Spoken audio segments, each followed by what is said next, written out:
It's gonna be a kind of empty recap, but who wants to start? So we walked into the boss battle and we knew what we were getting into. We started the battle and all we had to do was survive. We were like, all right, that's fine. 10 rounds. we changed Survive. we changed it to 8 because you're running out of time. It went from 10 to 8 because the gods were like, they're taking too long. We didn't realize how long this would take. And like that ambulance back there, we were getting our asses kicked, and miraculously, people remembered they had health potions.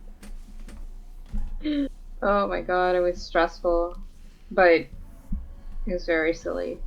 That's what I remember. Alright, who wants to go next?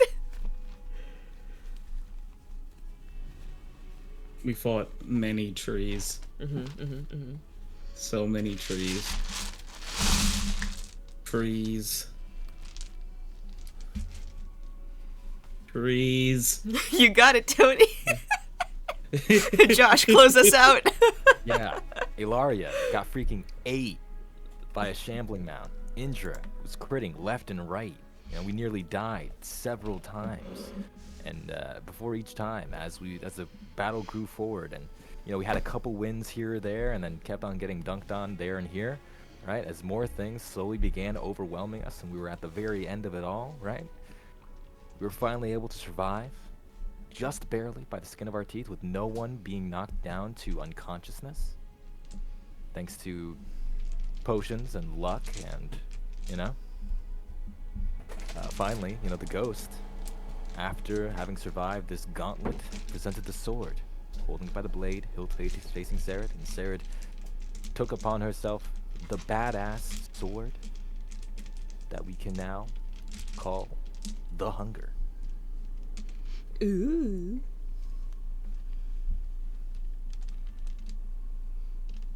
And with that, the rot of this land will, in some way, shape, or form, be improved, hopefully. Maybe this sea turtle, this giant sea turtle, dragon turtle, can take a vacation.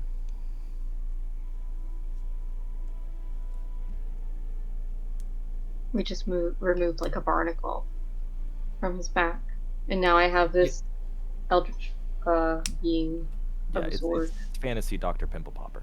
Yeah. Well, describe it like that. As you kind of like stand in the remnants of the battlefield, you notice this kind of like murky water slowly begin to drain away, revealing hundreds of corpses lying beneath the waters. Some fairly fresh, some centuries old, their bones rotting away, though there remain still some backpacks that you can kind of scour through if you so too wish. Oh, they're gonna be so waterlogged. Let's do this. A little bit, I'll yeah. do it. Okay, whoever wants to make an investigation check. Let's go. I can use the thing.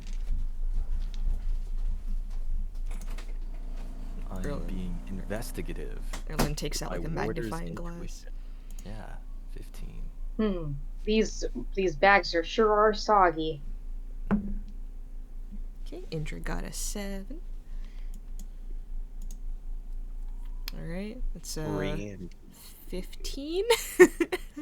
Go warder's intuition. Does Shepard want to give someone advantage, or does Shepard want to roll himself?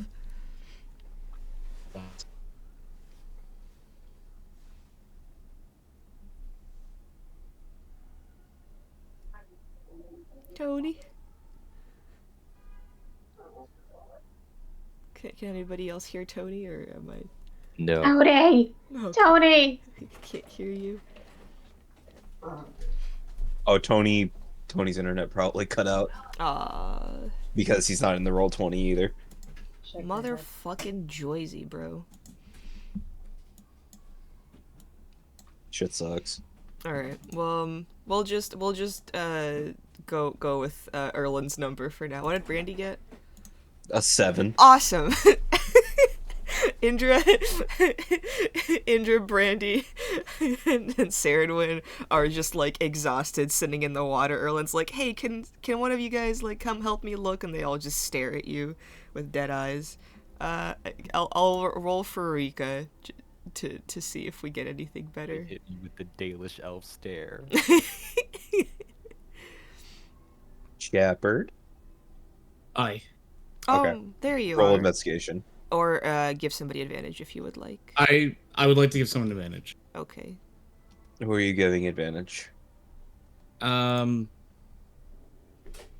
You'll... clearly to Sarid, obviously. Yeah, Sarid Oh will. boy. All right. Yeah. Roll again, Okay. Sarah.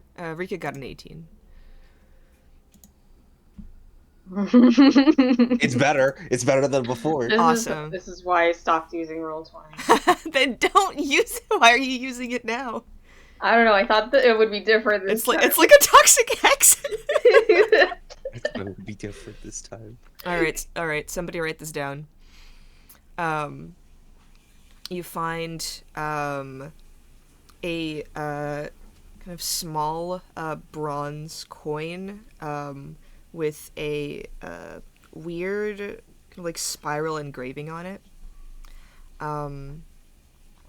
You find a short sword that Erland very much has a magical glint to it.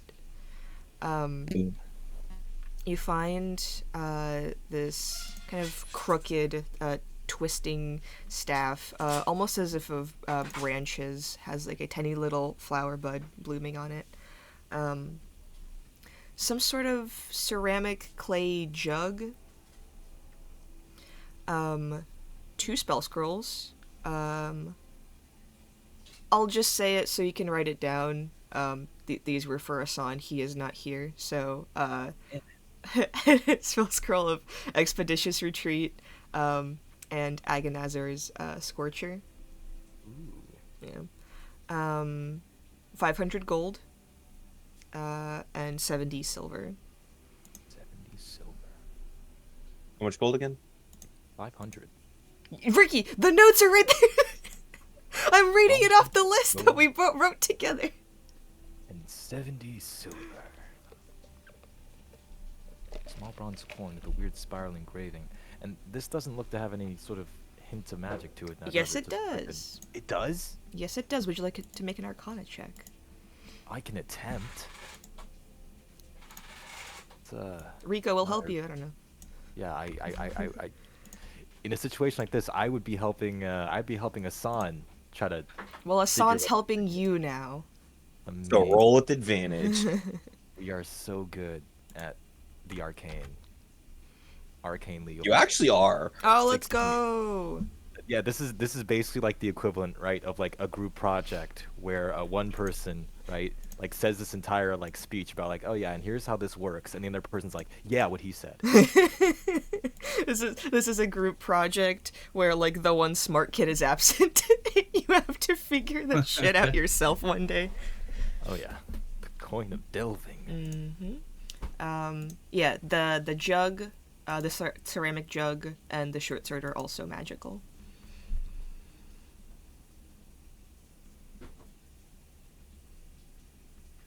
And the wooden staff.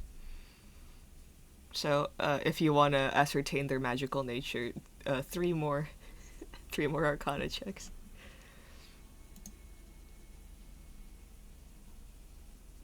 We can give it a shot. We can give it a shot with our lack of. You have advantage on all of them, Yeah. but I just wanna see. Yeah, with our lack of identify spell, we're gonna try and do what we can to just think, just test this out. So let's. All right. let's So look magic at a short couple sword. theories. So yeah, short sword, magical glint to it, bop. That is. Wait, my warder's intuition should not even be on. What am I doing? Oh, so it's 19. Investigation. I think that I think that's pretty good. Yeah. 19. right? And then the other ones would have been 14. Okay, 4. My warrior's intuition should be for investigation. I just forgot to click off the skill modifier. That's fine. The DC is a 10. Like, you're just ascertaining their nature, not anything like super special. We've got the weapon, right? Next, we got ourselves this crooked twisting staff to figure out. Mm-hmm. Bob, that is a 7. You have no fucking clue what the staff is. This thing is a mystery to me, honestly. But what about the ceramic clay jug? Also a mystery. You have no clue. All right, those two keep the asterisk, and we have Asan handle it later.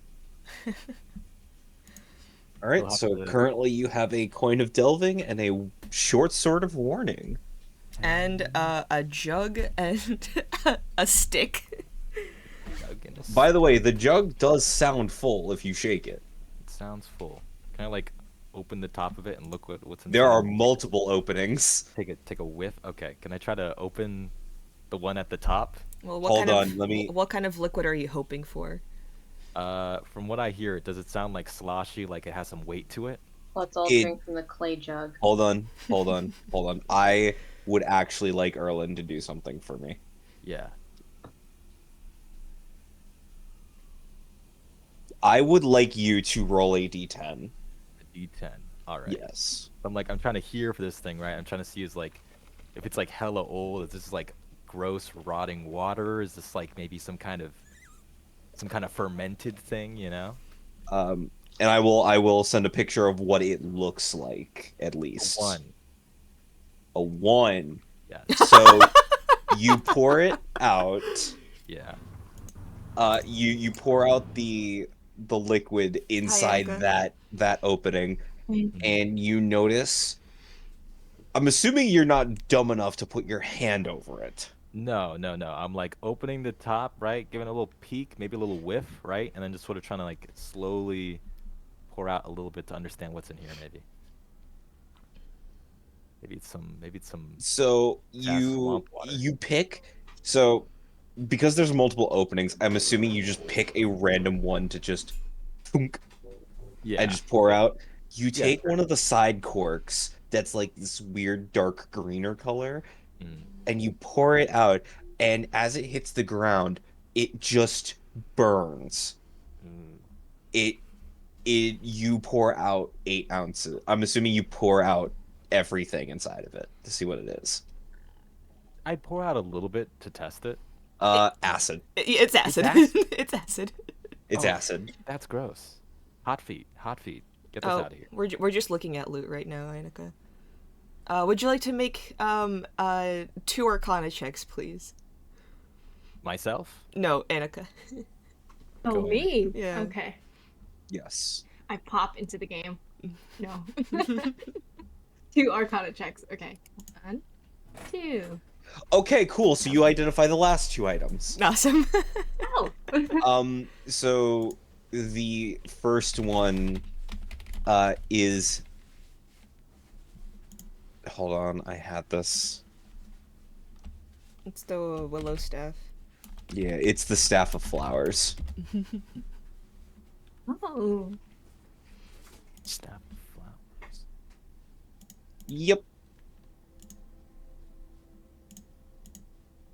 I got it, Is Ricky. it like a long flower stalk? Oh. Like- You have pictures. No, it's not pictures. It's just effects. It's just the description. Oh, okay. You can expend a charge to make a flower sprout. That's cute. And then, of course, the one, the only, alchemy jug. The alchemy jug. Yep. I'm glad you're looking at the same exact page I am. I really wished you'd rolled mayonnaise. Yeah. I did too, honestly. But Erlen said he was picking at random, so I'm like, okay, we have to Can you- make it random. Can you imagine if you just like find a random jug in the middle of a swamp and you like uncork it? It's just Suspicious mayonnaise. It's 2 gallons of mayonnaise. Swamp fucking mayo. gallon. It's Swamp mayo. Everyone loves swamp That's how you mayo. know it's fermented. Yeah. Good stuff. Like Erlen was sitting there like, oh man, maybe this is like some extremely aged whiskey or something. And I was like, Oh, oh, acid. no. Just really old mayo It's instead. Well, no, you can Uh, age mayonnaise. Yes, the jug cannot produce another type of liquid um until the next dawn. Yeah. However, it does now have, I'm gonna say you pour out like half an ounce. Yeah. So like you now have 7.5 ounces of acid. Acid. Other than that, yeah, you got an alchemy jug and a staff of flowers now. Ilaria, the other two items that they identified while you weren't here was a short sword of warning and a coin of delving. Ooh.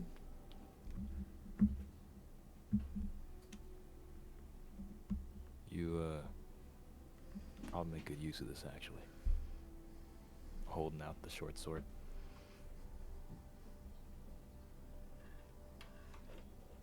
Oh. Sorry. Is that towards Ilaria? Yes.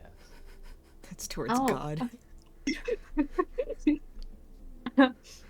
She's like, oh gee, a new weapon. Thank you. It's a miracle that things last as long as it has and water this murky, but that's sort of what magic items do.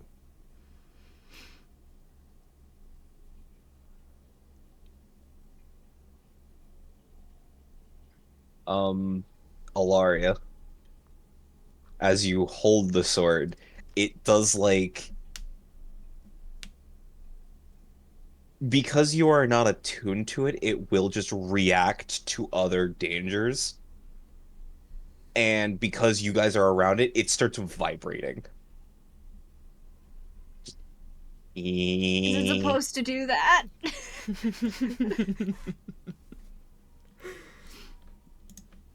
I, I believe once you attune to it, the friendly creatures next to you, Yeah, anything that is considered friendly to you, it will stop reacting to. yeah. But right now it's just Gotcha. scared. It's having a panic attack. I have it. Your in the sword hilt. is currently having a panic attack. Panic You need to attack. spend an hour calming it down, otherwise attuning. It's having a panic attack.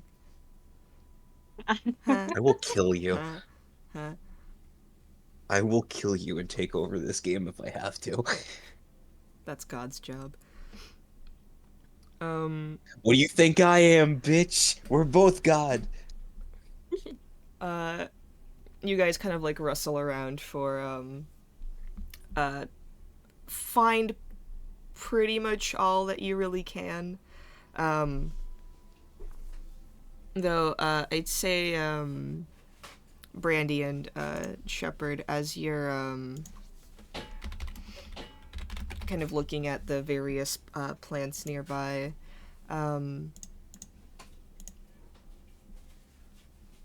you do find an assortment of kind of like leaves that Shepherd, you are strangely familiar with.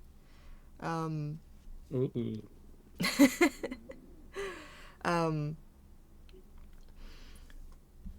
Everybody knows what deathroot is. It's a kind of a strange plant known for its toxins. But you find kind of like two other almost like crushed, almost like extracts, specifically from poison spiders, wyverns, all seemingly from creatures that once kind of like died in this land, and now that the curse is like being removed, these things are coming to the surface. You have a strange feeling of,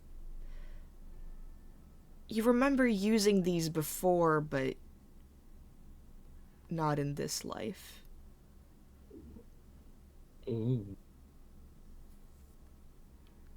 Is there any type of check or anything I can make to like see if I have any idea of more what they are. I'd say you can either make a history check or a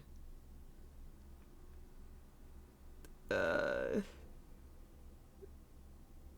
don't want to say like prayer check, but like I guess Culture check. a culture check. Yeah, like I'm trying to figure out.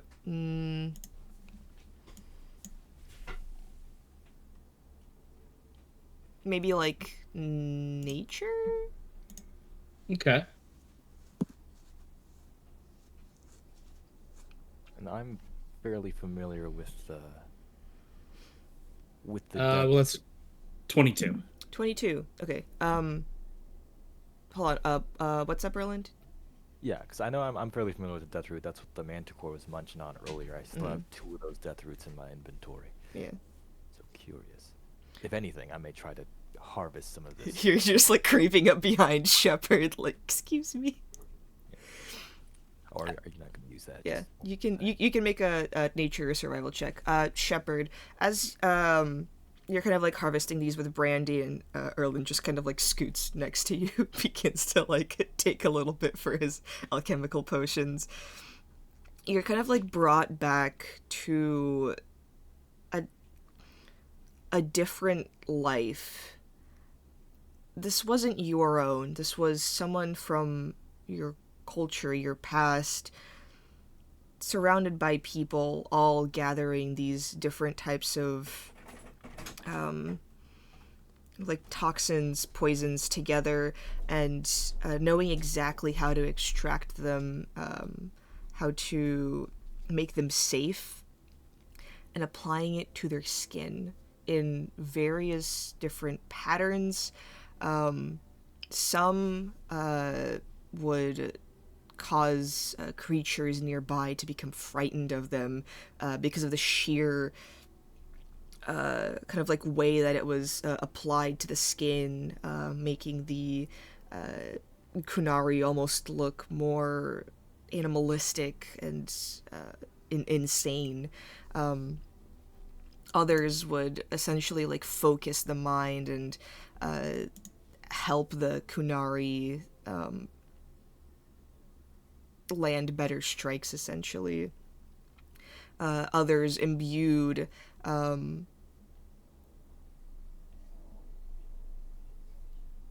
with like Deathroot would almost essentially act as like a shield for the skin. The poison kind of like taking a chunk of the damage away from you. And like through these memories, you now know how to apply Vitar to your skin. Ooh. Yay!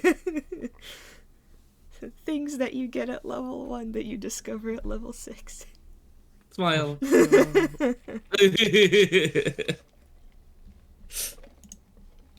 So Erlen comes up to you all and presents the math that Josh completed.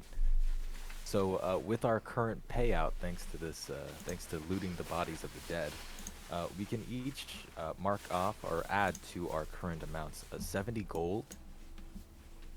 Each of us can have an additional 70 gold, and I'm going to once again assume that both Indra and Brandy like to donate their particular share to the party funds. Yeah. Which means we would have 10 leftover gold after dividing that 70 from, each of us getting 70, 10 leftover, plus your guys' share.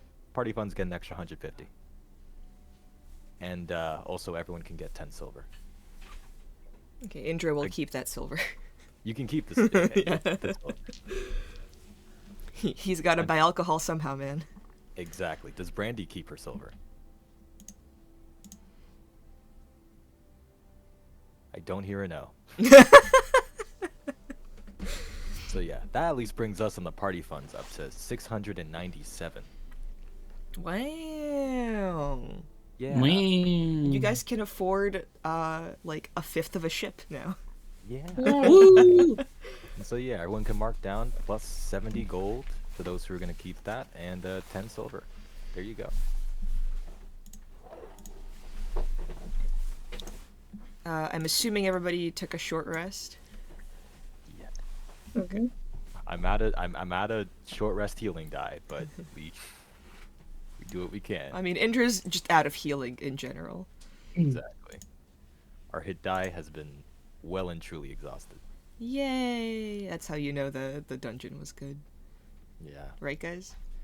Yeah. Yeah. How much silver do we get? 10. 10.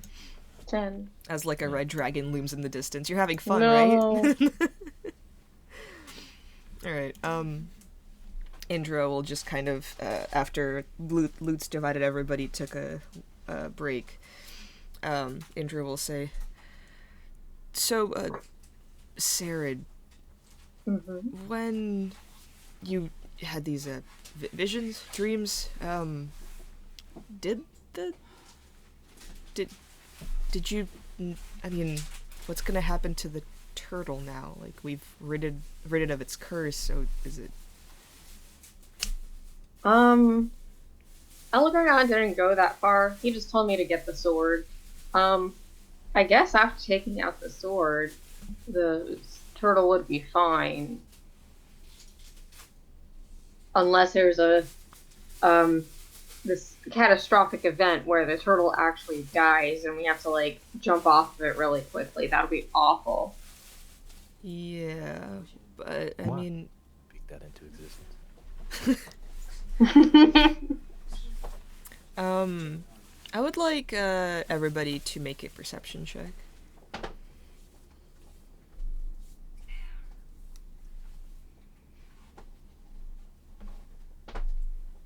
Let's go. 14. 7, 14, 16. 16? Okay. Shepard, Serdwin, and Ilaria. As that conversation is happening, you all feel this gentle rumble beneath your feet. The water draining and the toxic gas pulling away. The trees slowly kind of breathing in life, breathing out, breathing in, breathing out, and this rumble continues through the entire island as you realize the turtle that you're standing on is aware that it's rid of its curse. Shepard, make a survival check, please. And Serdwin, you can make one as well. 17. 17? Oh. Okay. That'll be...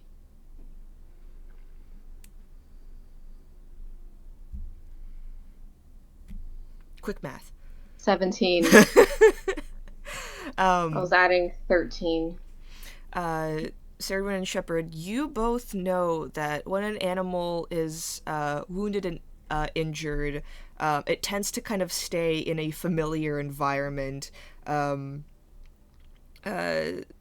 mostly out of fear, but also because where it got injured, it might be able to heal itself, or find some sort of comfort or aid.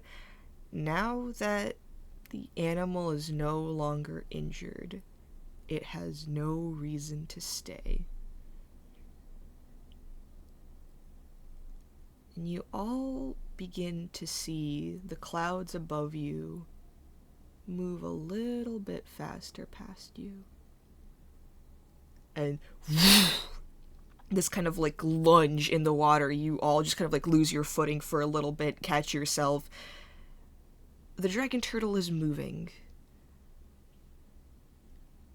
And it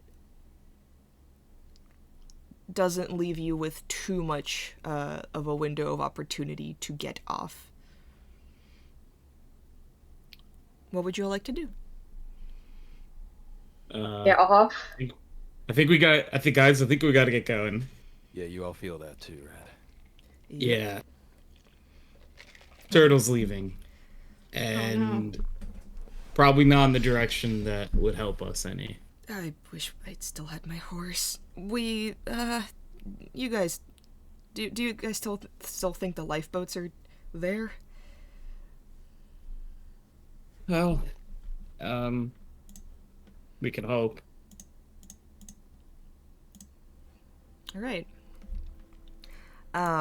As you all Kind of run. are you all like sprinting? Yes. Okay. I am. I'm taking the dash action. Okay. Everybody begins to Oh. sprint out of. You're in the middle of the turtle, like through several miles of cave systems. The ship was parked a little bit of a ways away, so if you all keep booking it, you will probably be able to reach it. You have no idea what happened to the lifeboats. I will say, the ship was parked a little bit southeast of the turtle, kind of like on the outskirts of its like range of like domain, essentially. And I'd say, Shepard, you would know that the turtle is heading very much south, so kind of towards your ship, but there is a weird window of opportunity. So, everybody please make a Constitution save. Con save. Nice. 17. Oh, thank God. Yeah, you were on the track team. I rolled nat 20. Nice. Okay. We're booking it. Everybody succeeds. You notice, like, Indra is kind of, like, falling behind, kind of, like, grasping at his stomach. No. If you would like to use your natural 20, Ilaria, to help Indra along. Yes, I would. All right. You sacrifice a on, little Hitman. bit sacrifice a little bit of your movement to just kind of, like, help him. Everybody's sprinting out. I would like to ask, which kind of like edge of the island are you going to? We remember our boats having been left behind. We'd have to go through the geysers again, which were very... That is true. But maybe the geysers have cleared up now that the rot's kind of going away, maybe? That's very big. Maybe. Perhaps. Perhaps.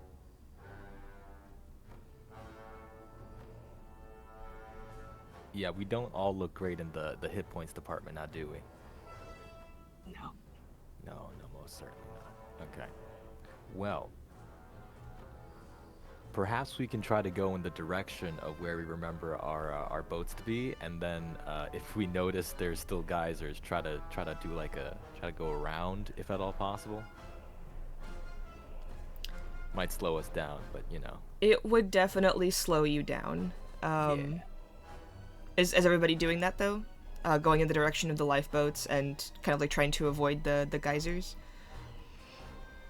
Because our boat isn't stationed like right by the turtle, right? It's like a ways away, and then we have to take the rowboats to get to it. The turtle is kind of like going slightly towards your boat, because it is just trying to get out of Rialto Bay. I'll move to the map actually to make it easier to visualize. We can swim. We can't swim, but if we do that, Some we'd be can abandoning swim. we would be abandoning our lifeboats in that situation. Can everybody see the map? Yes. Okay, cool. Yes. Just gonna move that. Alright, so I'd say like the turtle was here, it's going this way, and then your ship was like around maybe this area. So like it would kind of pass the ship, and get it like a little bit closer. Swimming wouldn't be out of the question, though it would be very, very difficult. But if you, I believe you would have like left your lifeboats on this side of the, or like maybe around here-ish. So if you want to try to get to those, but take a path that's like avoiding the geysers, that's fine. Yeah. I kind of want to take the chances to go with the geysers if time is not our friend. That's true. Erland not wanting to swim, definitely still more so on the side of getting to those lifeboats and also not leaving them behind. Okay. Brandy is on 1 hit point. Oh god. All right, everybody's running straight through the geysers again. Can Sarah have any more? I don't know if this is metagamey. Oh, Can I ask? Ricky, did you take a short rest, or do you not have any more hit dice left? Did they take a short rest? Yes, they did. I was not here for that. Then I will spend them. Woohoo! There we go. All right, you arrive at this kind of like clear, cracked field where the geysers were. The mounds of earth still kind of like opened up, and you stop for a quick second, waiting, and then there's like a bubbling begins, and one geyser pops up, another. Everybody make an intelligence saving throw. You're great at those. Actually, I'm great at those. Brandy's so smart. Legendary I got intelligence. I am. I got 19. Okay, 19, 18, 17. Okay. All right. Shepard got a 6. All right. Everybody except for Ilaria and Shepard, you kind of find a pattern within the geysers, and you're able to traverse it. Indra will like look at Ilaria, who's just kind of like frozen a little bit, and just be like, "Get on," and like offer like a piggyback ride to you.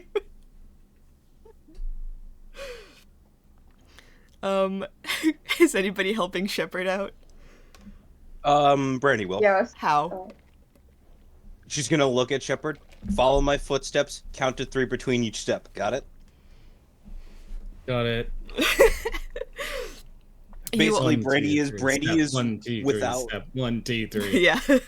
Brandy, because of how good that intelligence save was, would just tell him without directing him what the timing is. Mm-hmm. Okay, that'll work. You all anyone's speed close. through. Oh, sorry, I was gonna say, if anyone's close enough, Shepard is 100% going 1, 2, 3, step 1, 2, 3, like out loud. You're maintaining a rhythm for the entire group. You all find a good balance of very narrowly avoiding the geysers. One pops up like right next to you, Shepard. Saradwin just like pulls on your arm and just like tugs you away as it kind of like burns like your back a little bit. Not enough to cause damage, but close call. Eventually you all make it through the geysers. I would like a dexterity saving throw from everybody. Oh wait, I should be good at that. Yes! You're like, not another dexterity save. I hate those. Dex save 14. Would my 16. danger sense give me advantage here? Yes, it would. Mm-hmm. Oh, thank God. That's better. That is a 15 and not a 3. Okay, and what did Saradwin get? 16. 16. Okay, I believe everybody except for Rika would kind of like very deftly, should have a natural one, very deftly wandering through the trees, these kind of like gnarled roots twisting beneath your feet, and then the trees very similarly to the one that Shepard encountered, all open their mouths and scream in a cacophony, as if their souls finally are being released, yet the process is still very painful. And then a flock of ravens just like flies right like above your heads. You all narrowly avoid it. One just kind of like scrapes Rika across the face and just she kind of like falls down, losing time behind you all. Does anybody kind of stop and help her? What would... Oh, Yes. Erlen says yes. If anybody wants to do something, like call it out. Yeah. I mean, they're specifically like feature-wise, I can't do anything special, but I mean, I'll try to like you know, help her up if anything. Does she look particularly messed up, like really hurt just by that kind of It looks like one of the birds kind of like scratched at one of her eyes. Probably not enough to do like real like damage, but she is gonna be moving a little bit disoriented. A little bit disoriented? Okay. And she doesn't look to be, you know, it's not like she got subjected to any conditions or nothing. She's just kind of dazed a little bit. No, but she Right. might have disadvantage on perception checks. Really? Ah. Yeah, I'm just try to pick her up, right? Pat on the shoulder, right? Not Okay. like pick her up. Oh, lift okay, her okay, up. okay, okay. And like help her up, right? A pat on the shoulder, kind of dust off some of this dirt and grime, right? And she'll suddenly feel kind of that same surge of energy go through her as a hand of healing is used to help get her back on her feet. A you know? neurotypical person takes Adderall for the first time, and she's just like has this like little jolt, like, oh, what the fuck is that? Also, interestingly enough, I mean, it may not be applicable in this situation, but I also have the physician's touch. So that's cool. One disease or one of the following I can end conditions. conditions now. Okay, I'd say like she wasn't blinded, but like she kind of like blinks a little bit. You see like scratches like across her eye, but it seems like her vision is like regained. And she just kind of like looks at you with a very concerned look, and then just nods, doesn't say a word, and then just keeps sprinting. Don't question it. Let's just get off this rock. All right. You all are heaving as you reach the lifeboats, finally, a little beaten up, but very much still intact. One of them begins to kind of like float away as Shepard, you just grab it and like pull it back onto land. Everybody gets in. Assuming Indra and Shepard are in different lifeboats. Whoever is helping row, please make a athletics check. I believe one lifeboat is Shepard, the L, and then also Brandy. And then the other boat is Indra, Rika, myself. Basically the criminal squad, right? Mhm. Us three and Rika. I believe that's how we split it up last time. All right. Who's is Hilaria or Erland helping Indra row? I'm good. It's strength based? I could try. It's athletics check. Athletics, yeah. Oh, Athletics strength based. I'm ass at that. Mhm. I Ilaria- could help. Also, as at that. I'll help him. Saradwin, I believe you're in the boat with Shepard. Oh, okay. Good luck, guys. Shepard, So your yes, boy- Shepard, Saradwin, and Indra and Ilaria or Erland to make athletics checks. oh boy. I'll do it. I'll do it. I'll just. You'll do it? Alright, I'm gonna. Can I reroll? Oh, you want to use your session reroll this time? No. No. Okay. The boat kind of veers. Laria's doing the best, but it's just. it's Ilaria, Erland, Rika on one row and Indra on the other. Saradwin, what did you get for athletics? 8. 8. Okay. Exact same thing. Elves and Brandy on one side, Shepard on the other. Yeah. Tony said BRB, so we'll just assume Shepard got a good roll, because if not, like... Well, also, most of like the relatively high strength characters are on the same boat, and they're all going to be helping. Yeah, so it's gonna be Saradwin, Asan, and Brandy on one of the oars and Shepard on the other. As you all through this kind of like thick fog, you finally, as it's dispersing, this kind of like almost toxic gas, almost like emanates from this creature as if it's like exfoliating for the first time. My God. You all see finally this gargantuan form of this dragon turtle, its snout protruding and as its back is covered with these massive scales that kind of create this almost like protective cone of the inside, and then this horrible wound that slits right down the center, and this nasty forest that grows inside of it.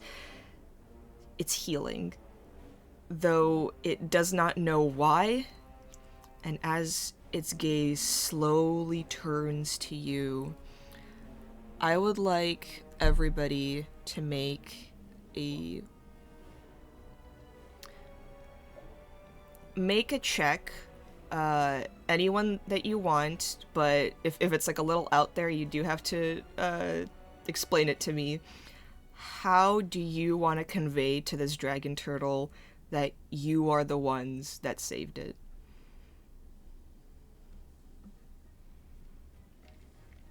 Could I try to make an animal handling check? Yes, you may. Hey, Shepard.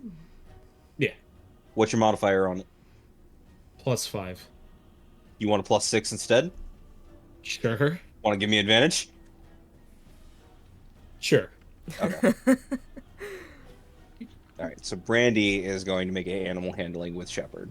Okay. Shepard, please make an athletics check for rowboat. Okay. Oh, it's for boat row. Yeah, boat row. 21. Okay, you're good. Yeah, we. Yeah, I assumed I hate that so. you called that shit. Yeah. You called that shit, motherfucker. Ilaria, are you? What are you doing to make the turtle? Can I like sing, kind of sing-songy?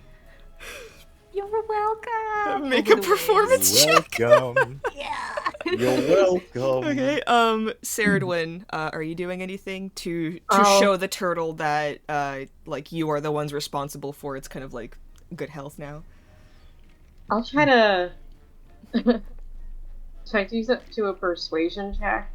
Or- Do you want to like brandish the sword in front of it and show it that like this was the reason for its Yeah. Okay, make a persuasion check with advantage. Okay. Actually, yeah. It's like, I helped you! Okay. We did it! Erland, what are you doing? Alright. The idea I'm ruminating on. So, okay. I have on me, right, one of my various different potions. I have this, the pitch grenade, right? And this is like those kind of Throw a bomb! I got a 14! I'm not gonna use it in that way, but from what we understand, right, it's just this sticky tar-like substance that can make it hard to walk, right? Mhm. And so I imagine it's kind of black, gooey, gross-looking thing, right? So what I would do is I would take out the bottle that holds the pitch grenade, right? Unstopper it for a moment. Pour some of it onto my hand to show that like my hand's being like overtaken by this gross tar-like substance, right? And I'm going to, you know, just in eye line of the thing, show, you know, myself just sort of scraping, cleaning this off of my own hand, this gross rot, right? And getting it back in the bottle. Okay. What kind of check are you trying to make here? It's I don't know. You didn't even know what you were asking, you bitch. I mean, I'd say make a persuasion check. I'm not great at persuasion, but this is what I had on me, and it made sense. Sure, that's fine. Try and Ilaria, be- make a performance check with advantage, as Indra will assist your singing by providing a bass. Oh, By providing a base. do My I? performance Since I already is did fine. one, do I just? Just do another roll one? it normal again, and we'll take the higher of the two. Okay, pretty good checks, as you all are just doing your best. Ilaria's singing like a little tune, and Indra's just kind of like side-eyeing you and like very like under his breath begins just kind of like hum along with it. Shepard and Brandy, you're both just have like your arms out like in Jurassic World, or Chris Pratt is just like trying to calm the fucking velociraptors. You're both just like, hey, Yeah. so it's all right, it's fine, All just good. don't worry about it. I think Asan would just be, I don't know, like dancing in the background or something, while Saradwin is like, yeah, Hassan is breakdancing. Saradwin is just like boat? brandishing the sword, just going, we did it, we did this. And Erland is like shaving a pipe bomb. The dragon turtle is at the same time confused and sort of understands that you're not the threat here, and that it really should just take what it can get. And you see its massive body slowly turn, and then this long dragon-like tail just goes up into the air and into the water, massive waves splashing everywhere, and it disappears from your periphery. It causes this like giant wave to kind of like crash into your lifeboats. You hang on for dear life, covered in water completely. The turtle has disappeared, and as the mist and smoke and kind of like little droplets of rain fade, you see this outline of a ship in the distance next to the mountainside where you left it. You all rode to safety. Yay.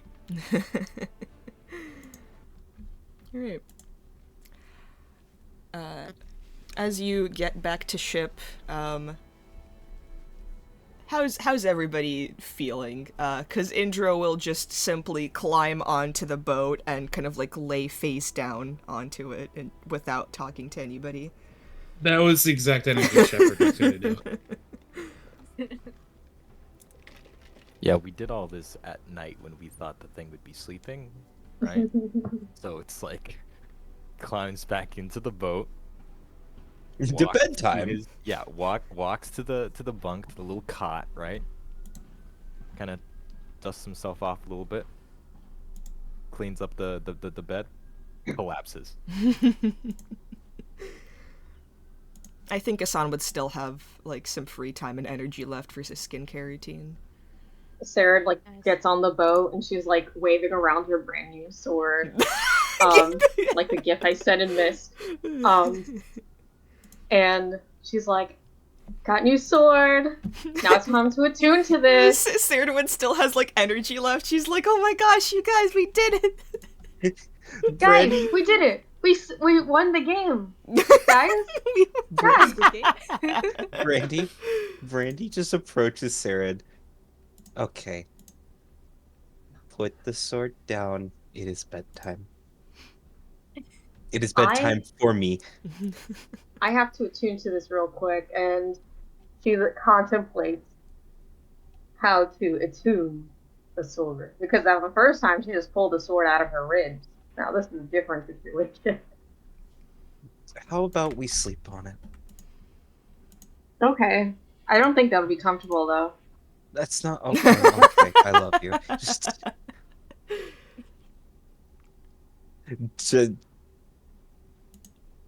so everybody essentially just goes to sleep. Yeah, I'd say so. All the kind of like crew members, Paramjeet especially, is kind of like running around making sure that like nobody's like mortally injured. Has like some food prepared for you guys if anybody has enough energy to like eat. I think the captain just kind of like cracks open a bottle, places it on the table, and just leaves while like nodding at all of you. So they are aware that you're exhausted and kind of like give you space because it is the middle of the night, and as they like saw you rushing in your little like lifeboats and Paramjeet holding the lantern, like their eyes wide and just went, "Oh boy." Saradwin, as you are kind of like preparing for bed, all of your allies kind of like very blissfully sleeping away. There's a few people snoring, but you've gotten used to it over the past couple of months together. You kind of like stare at your sword. Is there anything you would like to do? I'm going to attune with it. Mm-hmm. And since she could store swords inside of her body, the only natural way to do this is to put the sword where her other sword is. And so she's going to hold the sword out and point it towards herself and and start to like stick it into her chest There's as like she's attuning to it. there's like a little bit of a resistance at first, and then you kind of like think back on your training with Shepard. And he would kind of tell you about the proper way to take a sword stabbing. If you aim it at a non-vital area, you can survive.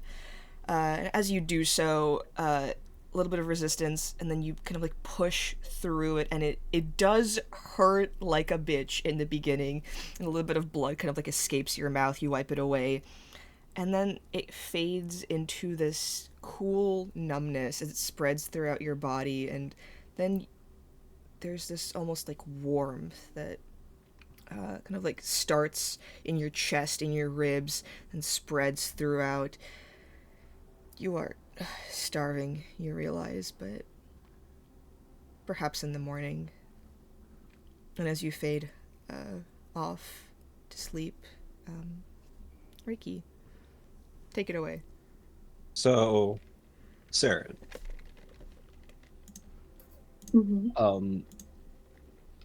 you wake up to a very bright morning, except you don't smell salt water anymore. Instead, you're actually greeted with the sound of more inland birds. And as you get up, you realize you're not on the ship anymore. You're in a very nice looking place. It's a bedroom, but it feels more like a main living area than just a bedroom.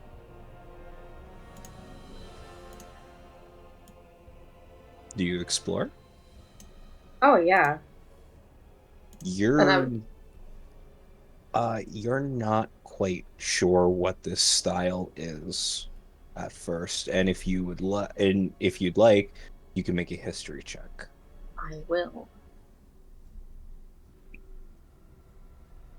Okay, cool.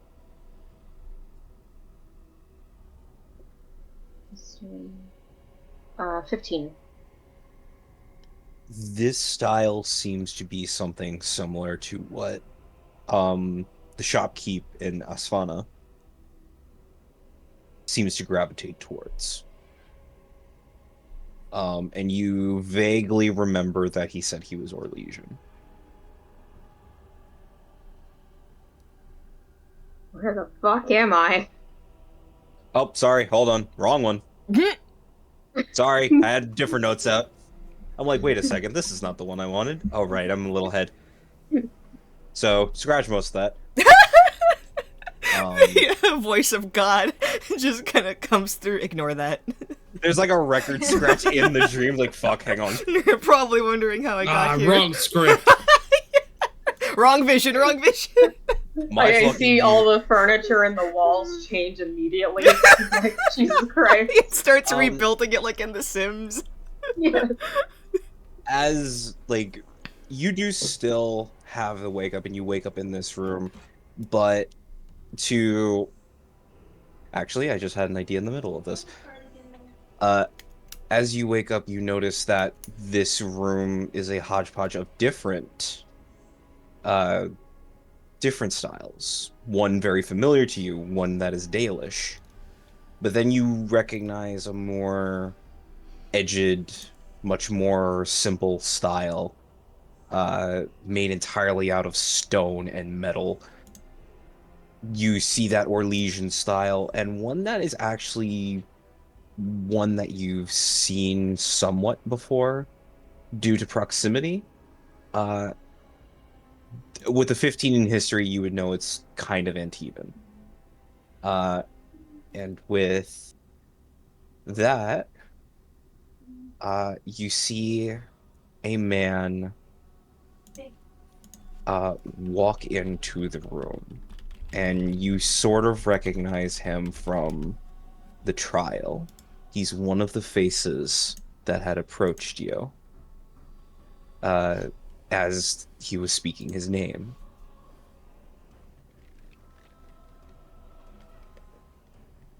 Oh. Good morning, Sir Edwin. Morning. I was on a ship. How'd I get here? You're still on a ship. Oh. Currently, you're in the Room of Regret.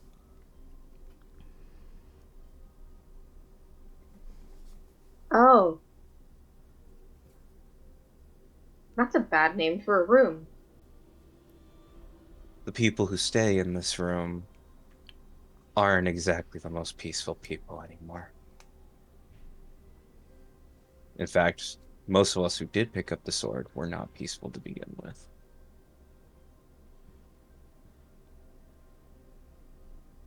Jacques Deriva. I'm an artist by trade. Hmm. I also like to draw. I know a guy who paints really nice. He, as you talk, outstretches his hand for you to shake it. And I do.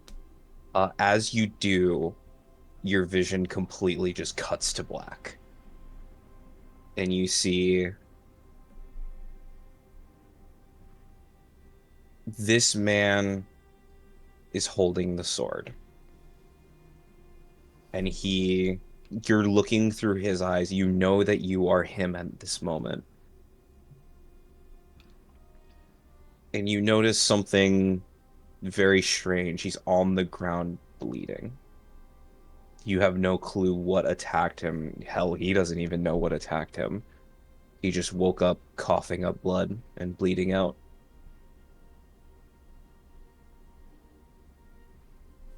And at the end of all of it, you just hear him whispering what you normally hear a son whispering to himself. The lines are too rigid. Not enough blue. As he's just staring at a sky. There's a mountain in the distance. There's a singular bird just perched on a tree nearby. And then it slowly fades out. And you're back in the room, holding onto his hand, still shaking it. Where did you die? It's been so long, I don't remember. My only Were you- regret is that I never finished my my masterpiece. Where is it? I don't know. It's been so long, it could be anywhere by this point.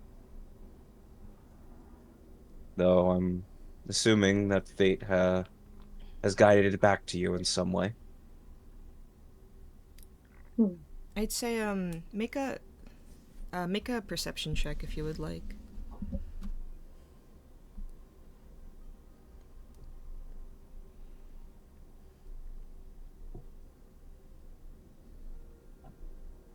$16. 16. Based on your fairly limited knowledge of geography, this is not anywhere in Ravine, or kind of like the forested wilds that you grew up in. This may be out kind of like to the west. You assume, though, without talking to somebody who knows a lot about geography or just like other countries in general, you are having a lot of trouble figuring out where it is.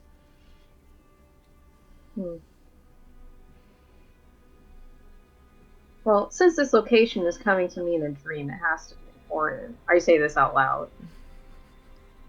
Really? While you're still dreaming. Do you equate all dreams to some amount of significance? I mean, most of the time it's my God talking to me, so I have to take up to importance. Like I sometimes I get visions. So the So dreams in which you wake up in the middle of a speech, completely naked are significant to you. I haven't woken up naked yet. What'd you say, Ren?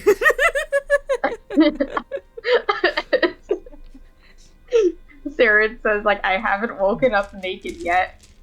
I think Ricky means those dreams where you like have an important speech to do and you realize you're not wearing pants or something. Yes. Oh. You wake up naked.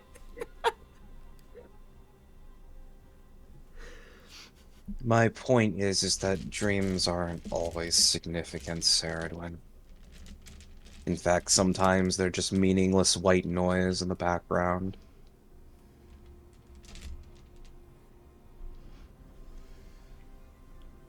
If you put significance on every small thing, you stop enjoying everything. Everything becomes important. Everything becomes a sign from the gods themselves.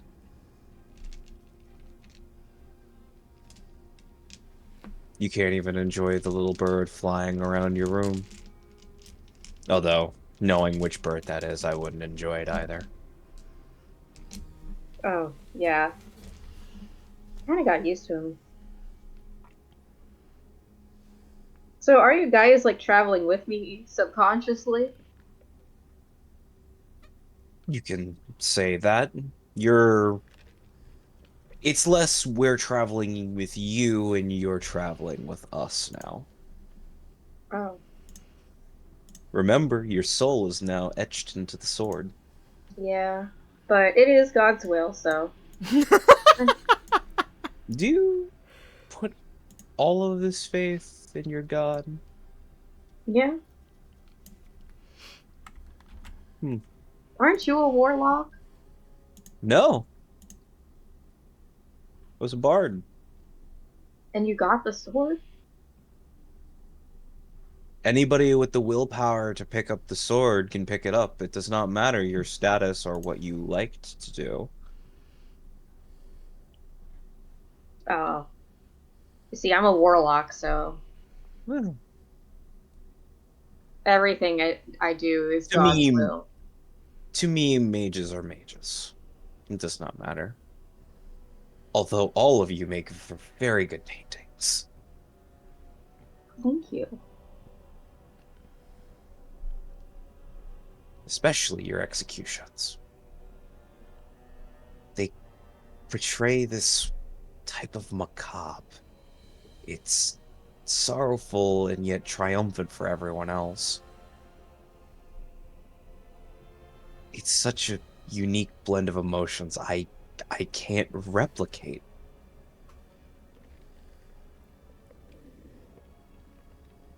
But my only regret is not finishing that masterpiece. And that's why I'm stuck in this room with these other three idiots. Who else is there? Oh, dwarf named Kara, this really upset Orlesian. I think his name is De Leon. And oh, a Dalish. Asin? Asheen, that's her name. I care not to talk to them. All of them are doom and gloom. They don't care about the beauty of the world, they just care about removing things. Well, at least I got you out of that muck. So you could Muck? kind of. I was in a swamp? It was a swamp. It was inside of a turtle. Oh, interesting. What was the atmosphere like? Awful. We were smacked around by living trees. No. I don't care about what you fought. What did it look like? What did it feel like? You've never been inside of a living being that was diseased before? Well, you have because you were in it. Um, but yeah. So imagine there's a turtle and it's just very big and you're like, "Okay, we'll just go inside of it and get the sword." But then we realize the entire turtle is an ecosystem. It's a hive mind and that like sucks people in and like transform them into grotesque tree monsters. So, yeah. Wait, what term? What The were we talking dragon about? turtle. You asked me with the atmosphere, so I'm describing it to you. I did? Yes. Oh. Hmm. I guess I have manifested for too long. I'm starting to lose myself again.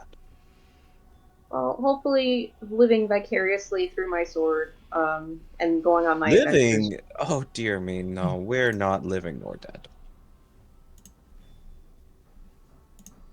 Oh, I'll give you some fresh air or something. Oh, it would be nice to breathe again if that was possible. I'll polish the sword and make sure it doesn't get rusty. Oh dear, no. Don't do that. Well, I know that people are living in here, so, well, not living, Sarid, existing. this is not existence. This is an eternal torment that we have subjected ourselves to willingly.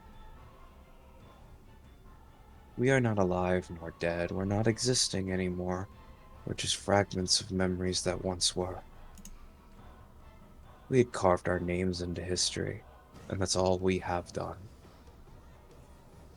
Do And you, once you die, you will join this existence. do you guys just have unfinished business to do? Those in the room of regret, yes. Okay, noted. And they will not show themselves until one regret has been filed away. If it gets filed away. Alright, well, I'll look for that masterpiece and make my friend Asan paint it for you. I'll make Asan do it. Yeah, he's a great painter. Saradwin,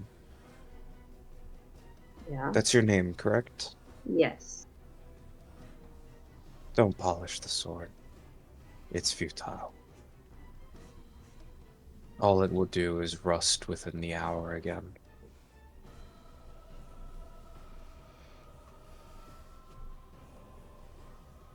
Okay. Well, it is in my chest, so. I mean, when it comes to the sword, it would have ended up in there at some point anyway. It just starts fading away.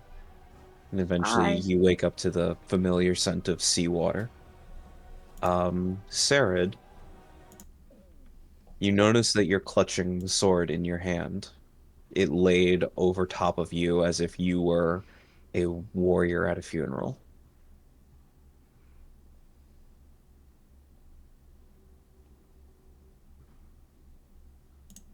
Morbid.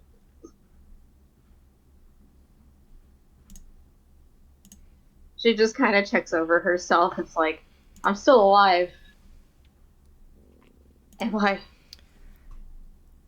Yes, you are still alive. You do notice you have gained a better kind of understanding of the sword, and you realize now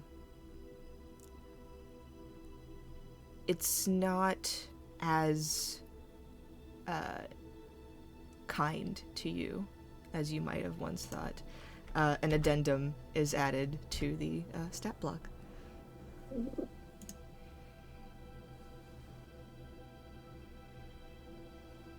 What is that? It's sent it in the the campaign. Fun. King Killer. This weapon is cursed. Once per turn, whenever you damage a creature that is not under the effects of your Hexblade's curse, while the ability is active, you take 2 necrotic damage. Ow. So if you don't cast your curse, this does not happen, though the curse does give you fun little benefits, so it's up to you. You feel as though this weapon is malleable. It can be changed, and if you follow the spirit's advice that talk to you, you can potentially rid this weapon of this curse, though you will need to take the steps necessary.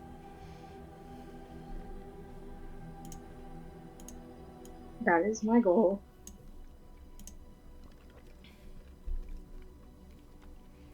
What's your goal? We're getting breakfast. Indra just kind of like walks into the room. You realize that like you've slept in a little bit. Everybody's gone. Do you want to join us? Starving. Yeah. You okay?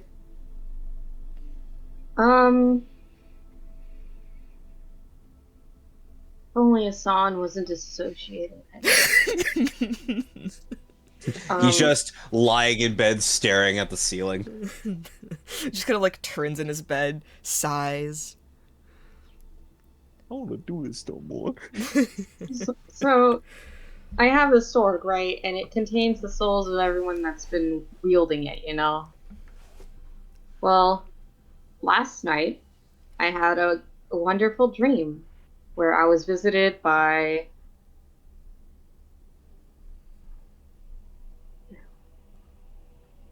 You got this. Jacques There you go. de River. It's so fucking close. Riva. Riva.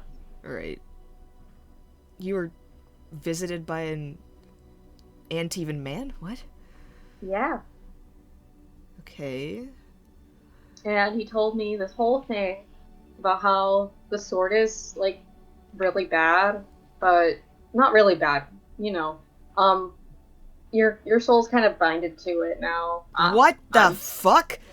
Yeah. Since we don't believe in secrets, I'm just telling you now while we eat breakfast. And she's, like, cutting into her bacon and just, like, munching on it. Everybody's hearing this then. Yeah.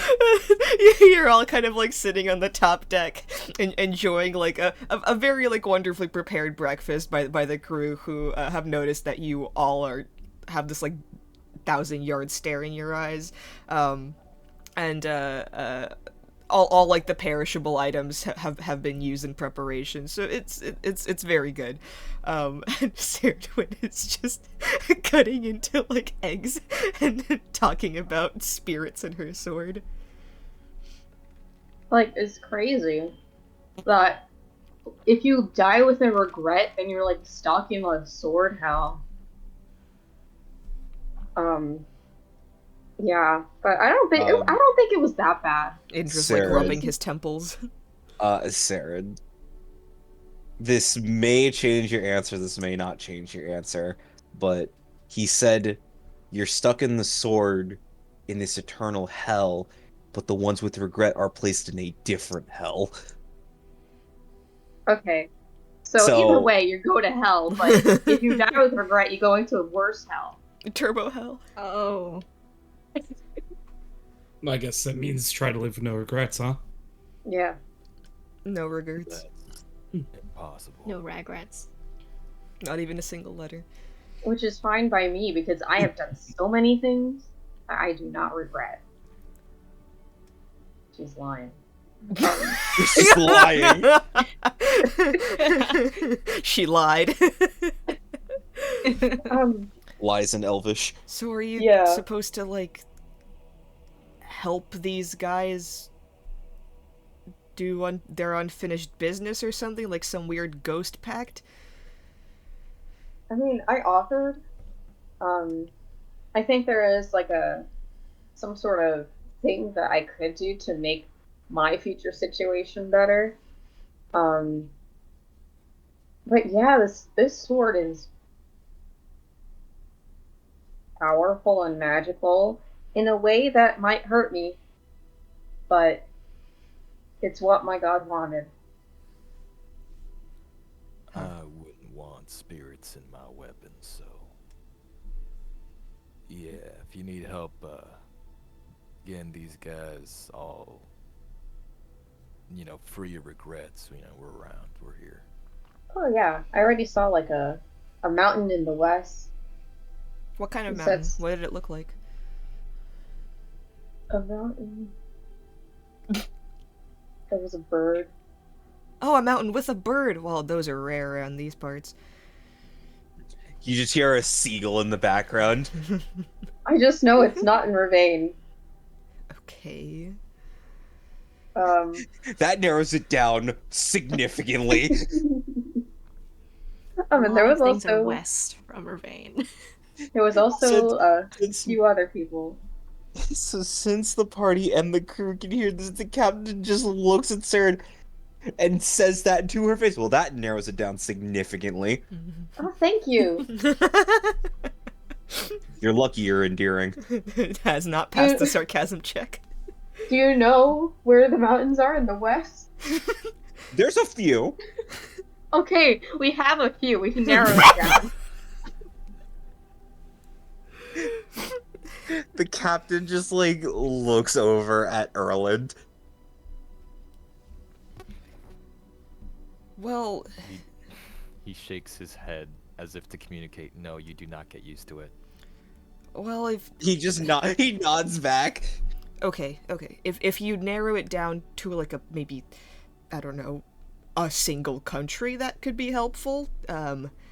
What did he have like an accent? This spirit that talked to you, or This room's like a real physical place, though. It's not just like it's- some weird sword waiting room. Well, he called it the Room of Regret. So, it was filled with tons of stuff. I thought it was cozy. Yeah, it's a lot of stuff in there. There was like a few other people, like a Dalish elf, and then Orlesian There's a dwarf. dwarf. Yeah. Does Delion sound significant to anyone?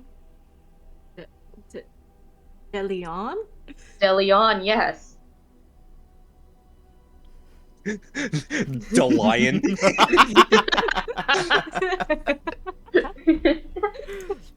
Talking about the other names that ghost was talking to you about? Yeah. Back in the cave. That was Ponce Delion. Right? No, wait, shit. Is that an actual story? I'm mixing it up. His name is his first name is Absalon. Wow. I believe it was a few sessions back though, so I don't Alright. I don't think you guys remember, but Ilaria, you Ricky, did you tell Ilaria? Yeah. I remember I should know he's You know his name. You knew that he was a famous Orlesian duelist who died. Who died in a duel. And it's faded more into like a folk song of, oh, he died in the duel because he was a arrogant piece of shit type of deal. There But now you're hearing the folk tale's name being brought up by a spirit of the dead. If you would like, you can make a history check for that one. Okay. I didn't know he was a real dude. Well, he's in my sword. 18. Yeah. The kind of like prevailing myth is that he got killed in a duel because he was way too overconfident and cocky and just typical Orlesian nobility. There were whispers though. There were whispers though about how some people believed he might have gotten cheated. Although that version of the myth varies. Some say it was a poisoned dueling dagger. Others say that somebody like loosened the blade on his hilt or loosened the blade on his sword. Um, like one of the funnier ones that you've heard is somebody put a rock in his shoe to fuck up his balance. But like the one consistency in that version is that he got cheated in a way that would have affected his ability to do anything.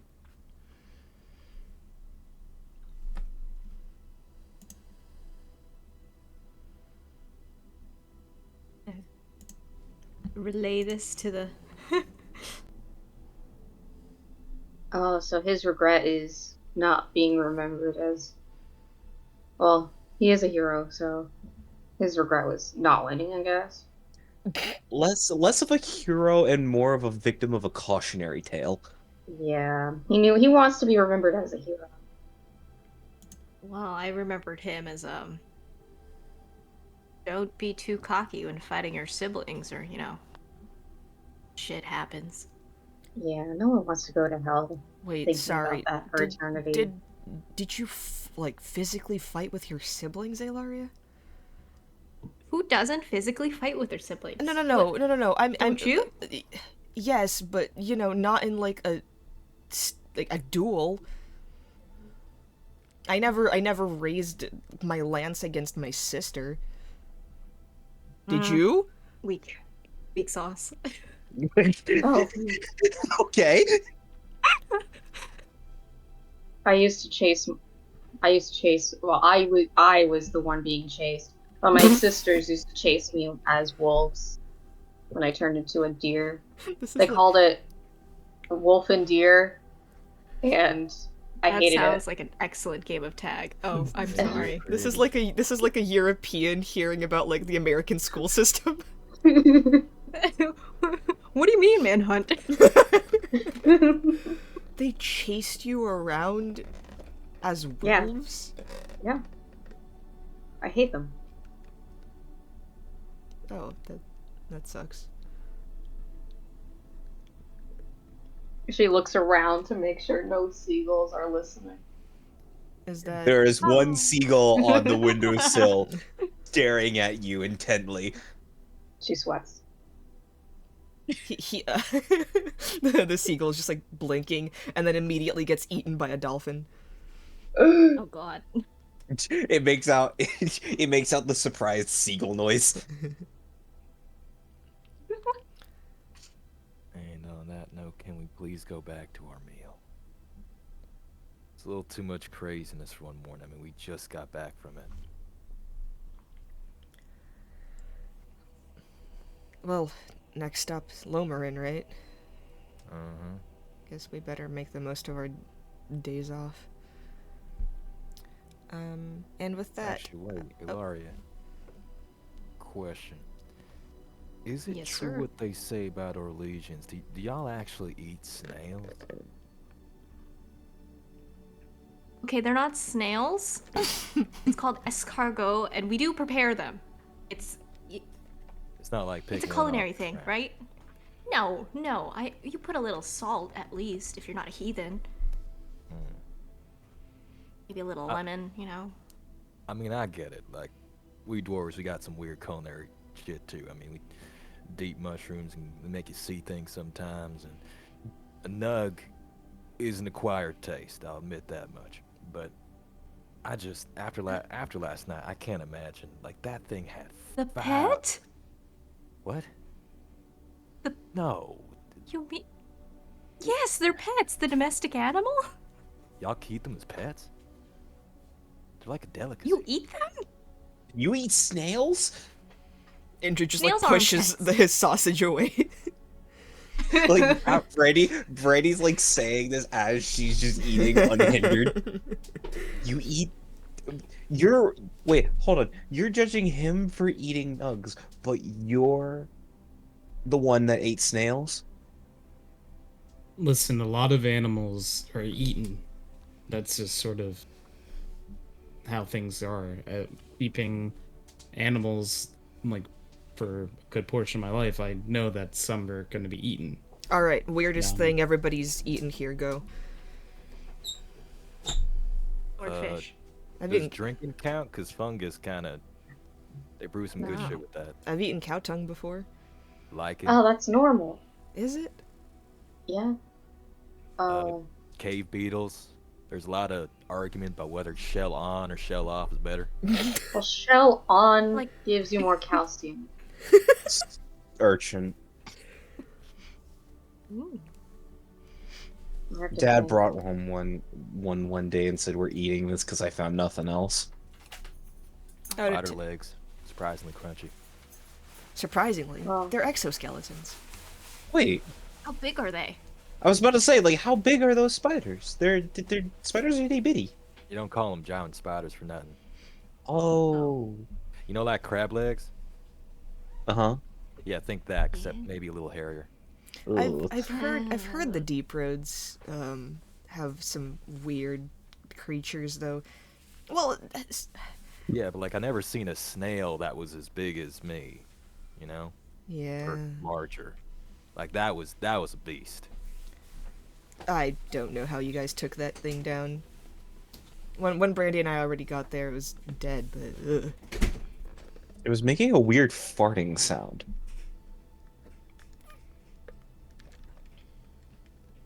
Was it? I was thinking about bringing it onto the ship so we can at least try it, but Yeah, but then we noticed that Shepard was unconscious. yeah. You almost died, big man. Yeah. We all did. Oh, I got it. On one of my fend for yourself nights, I transformed into a bat and ate flies while I was flying around. Sorry, what did you call those? One of my fend for yourself nights. Yeah, fend for yourself night. Well, more like a week, but you know. Hey, Okay. hey, Sardwin, you know we're here for you, right? Yeah, Okay. you're right here. Mm-hmm. Mm-hmm. Emotionally, too. Scarf's down bread. Once ate a bear. Old Well, I think bear. we all ate bear, Shepard. I made bear for We- like a week after we killed it. No, I think he means he ate a bear himself. Bones and all. Bone marrow was surprisingly good. Hey, so like a big part of the food I would eat was things they were trying to kill my flock. So if I try to kill my flock, so I've eaten tons of wolves, foxes. Wait, have you eaten people then? No, I don't eat people.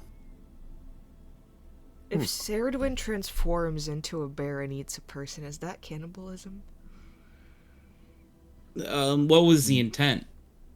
Was the intent to be a person eating a person or be a bear eating a person? Does intent If matter? I eat a human, is it cannibalism? I feel like we But got- like, so were you like are you like full bear at that time? You know? Well, when you're wild shaping, you're still yourself. But like, were you like in the zone as a bear? Hypothetically. If you eat a mermaid, is it cannibalism? Do you dream of bear Alright, let's take a when break. you're a bear? Alright, we are recording again. I'd say you guys have maybe like a week of travel time. Maybe like 5-6 days to get to Lomarin. If there's anything specific you guys would like to do, go forth. If not, yes. Long rest. This is like you guys get a long rest. This is like you guys have like 5-6 days to just like do any like roleplay character moments or whatever. If you had them planned. If not, Ricky and I did have stuff to do. But yeah, does anybody want to do anything over like the next 5 days before you reach Lomarin? Because we're not gonna do that without Mark. Shepard, like day by day, would be practicing the different face paints. Okay. One day doing the death route, one day doing poison spider one day doing the. So, as you practice, Shepard, because of the contents of the face paint, it does burn every single time. So this is not only a practice of you like getting down the style and the patterns. This is also a test of endurance every single time. And every time you wash them off, you notice that there are almost chemical-like burns on your skin every single time.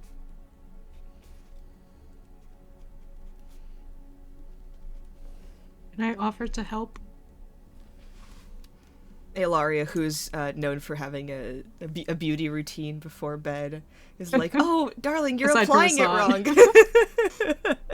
It's just like, No, use this brush. No, so beef tallow really helps with skin burns. I've sat out in the sun for way too long myself at certain times.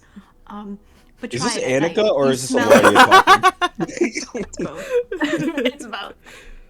So you're saying if I try this thing, my skin will burn less? Yes. All right, I'm down. Okay, then Shepard, make a Constitution save with advantage. That would be a modified 20. Yeah, over the next couple days, you apply it, let it rest on your face, and then you keep, reapplying, trying new things, and it does actually help what Ilaria is doing.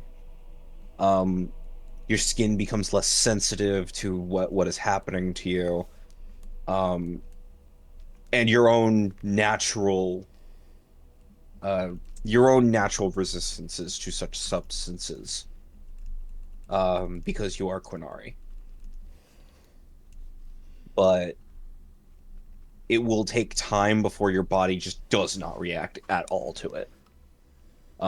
You have spent quite a long time not applying these beforehand. So your body dialed back its tolerance just a bit.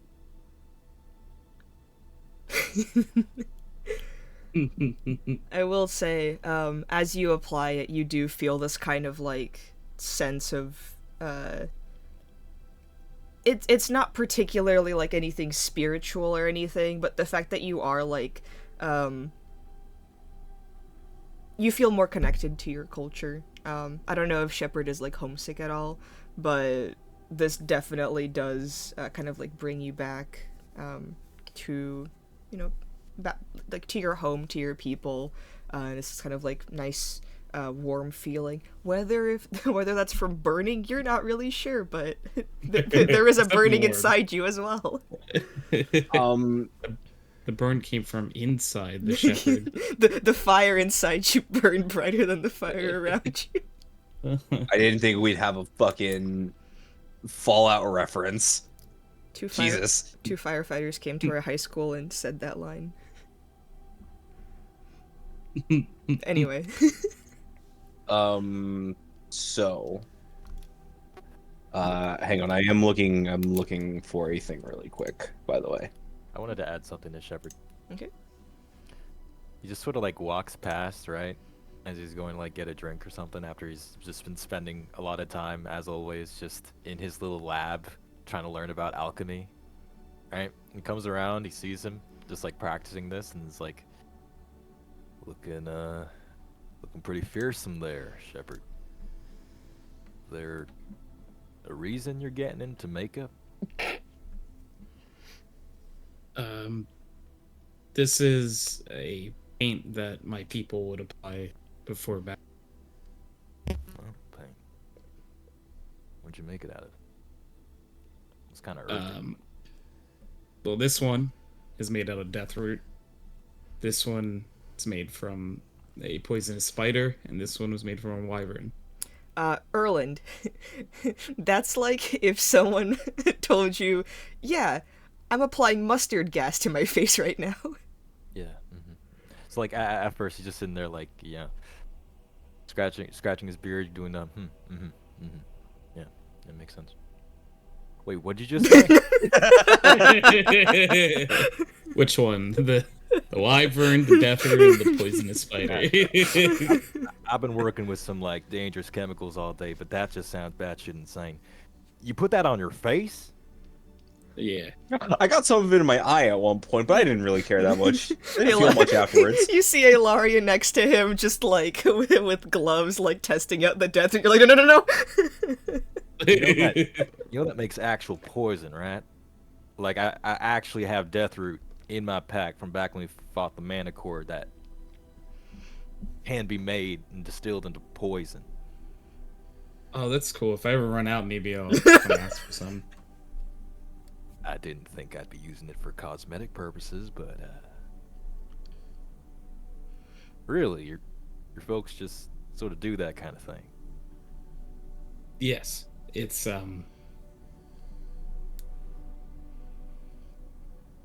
it not burn like sometimes. hell? Oh yeah, it burns like hell. Yeah. Oh, it hurts. Yeah, it's I would never describe the sensation of putting this on my face as pleasant. But it does kind of make me think of home. Makes me feel more connected. That is valuable, I guess. I mean, damn, that's a lot to go through just to try to spook some people on the battlefield, but I respect it. I feel kind of like a strange like sensation when I'm on. Like that'll be sharper.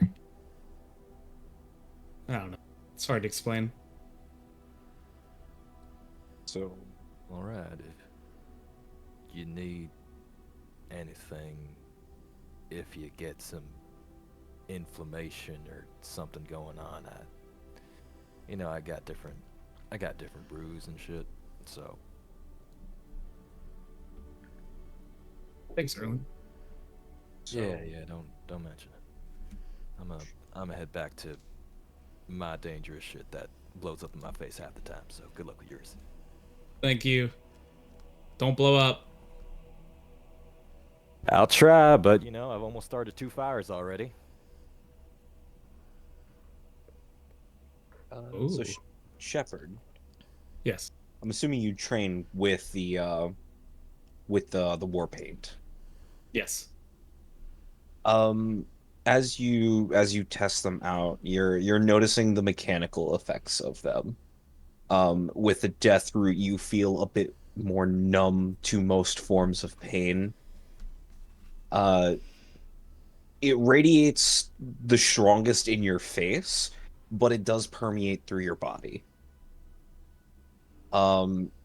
The poison spider-based one, you do notice that your perception of time is a little askew, and things appear to be happening around you a little bit slower than they're actually going on, and gives you a bit more reaction time, hence the rolling 1 extra damage die during your crits.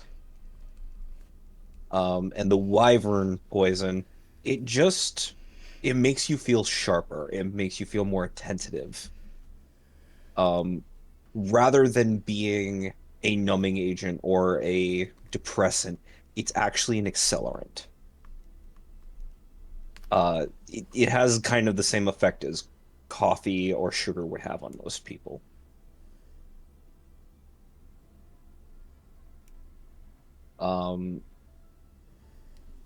Does Shepard do anything special during his training when he notices these effects? For each effect, Shepard changes up what he does. Shepard occasionally, for just resilience training, will just ask people basically to whack the shit out of him with sticks. It does still deal quite a bit of damage to your body. However, you feel it less. Your body does not react as much as it would normally. That being said, the mental effects of, oh, I'm about to be hit still happen anyway, because that's more mental training than it is poison. Hmm. For the spider, poison spider, or wyvern, do you do anything special? Yeah, for the poison spider, Shepherd like occasionally will take spare logs or anything and just sort of try to chop them. And Shepherd notices that he's chopping them a lot quicker and more effective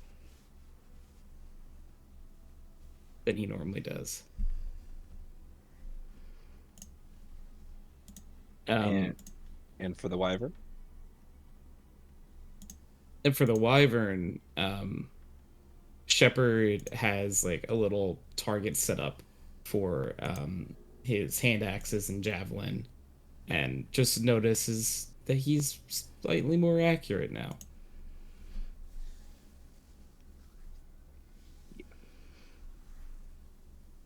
All right.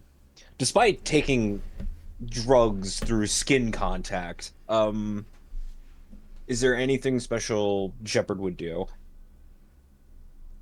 Someone gifted me something on Steam. What the fuck? Okay. That was so weird. I just heard like the Steam notification and I'm like, Yeah. what the fuck? All right.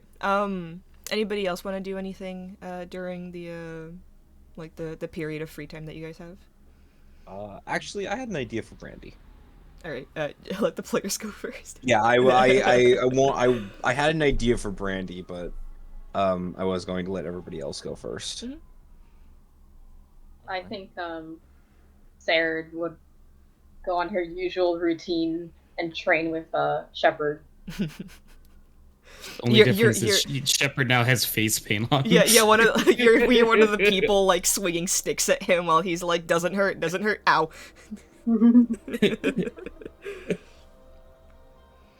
I have to get better at my swordmanship.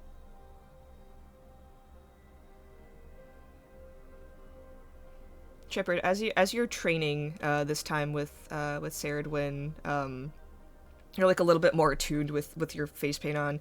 You notice this kind of like very focused look in her eyes, as if she's kind of like almost reaching for something that's not quite there.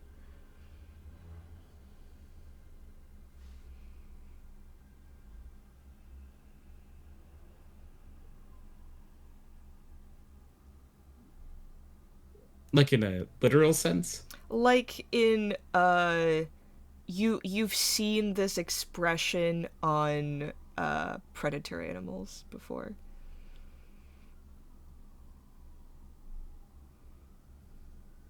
You feel any different with this sword than you have before, Sarah? When I'm wielding it, it feels like there's something going on with me. Like, I don't know. Like adrenaline just kicks in. And then You have a certain glint in your eye, I've noticed, when you're using this sword. well, it is. It's called the hunger, so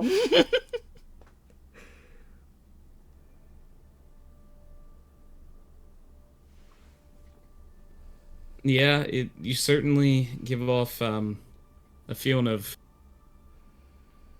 needing prey. oh well, we are on a monster hunting trip. Monster I hunting think that's ship, perfect. so Yeah, you couldn't be in a better place for it, I suppose. yeah, maybe I'll train with another sword. I know you could use this sword. There's nothing wrong with using the sword, especially if this is going to be your main weapon. She kind of side-eyes him when he says, like, there's nothing wrong with using the sword, and she's like, I think there is. He like mumbles under her breath. Shepard's passive perception is 20, so you would catch that, but it's up to you if you want to say anything about it. So I would catch that, like, you think there is a problem using the sword? From your...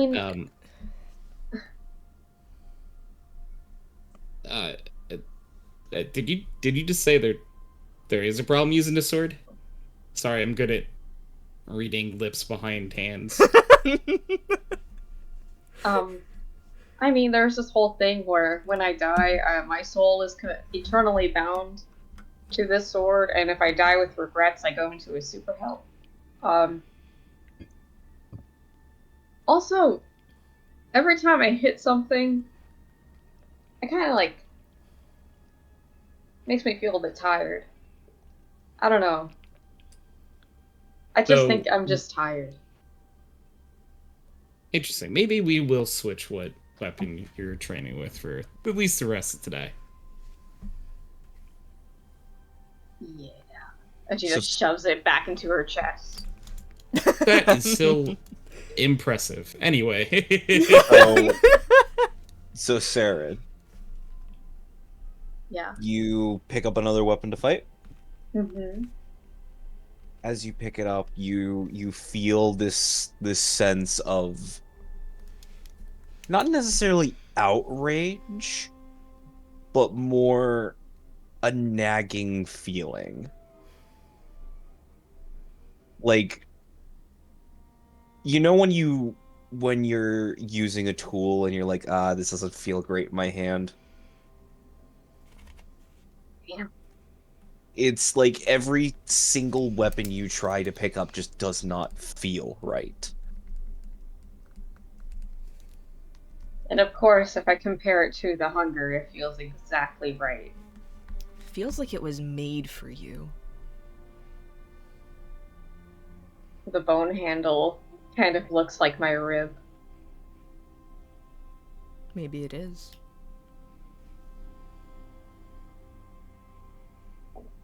Well, okay, I'll stick with the hunger this time, Shepard. Sure. Hey, whatever you want to train with, as long as you're good. Yeah, I'll be fine. And she's going to continue training. Alright. Alright, so... Time for the fruit. Erlen, did you want to do anything? I thought I heard you.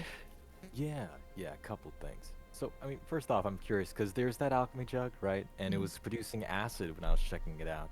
And I'd like to try to collect that in a vial.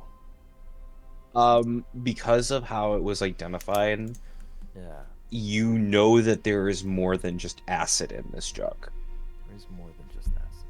Like what we sent into the chat, that is every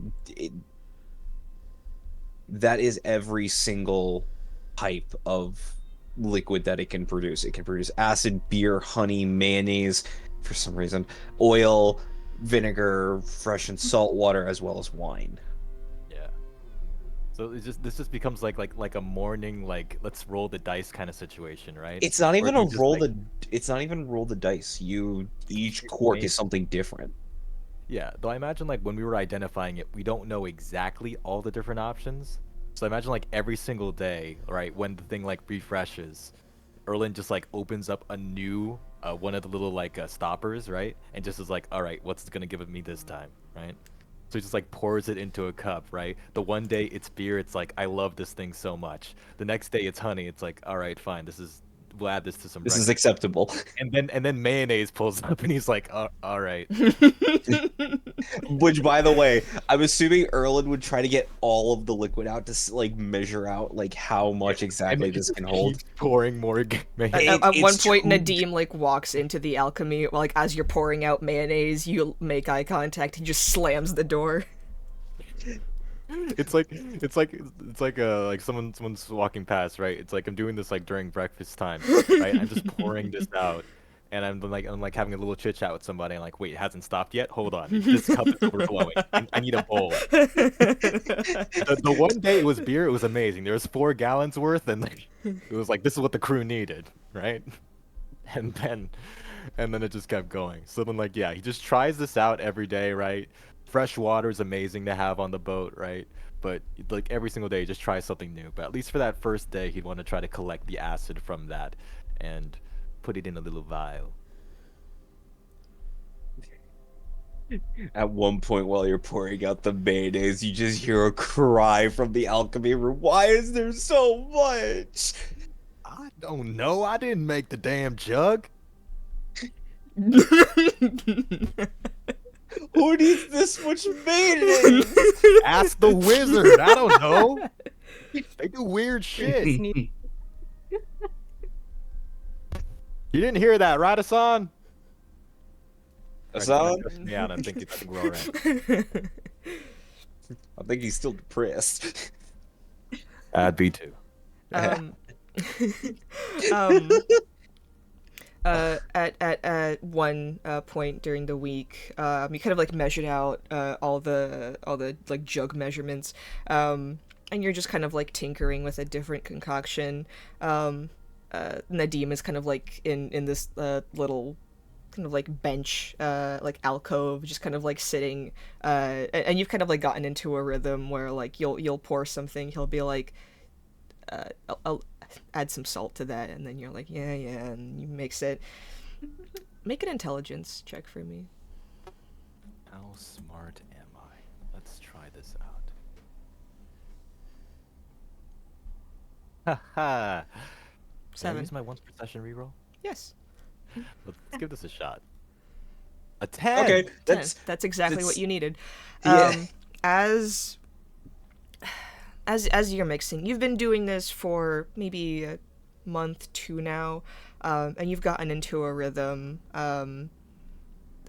Nadim helping you out, but recently you've gotten to a point where you've started to kind of expect what he was going to tell you, to do something different, and you're already anticipating, and even when he's not there to help you, you've kind of gotten a feel for the alchemical concoctions, and there's just this period where for an hour straight you're working, and very uncharacteristically Nadim is silent, just kind of watching you.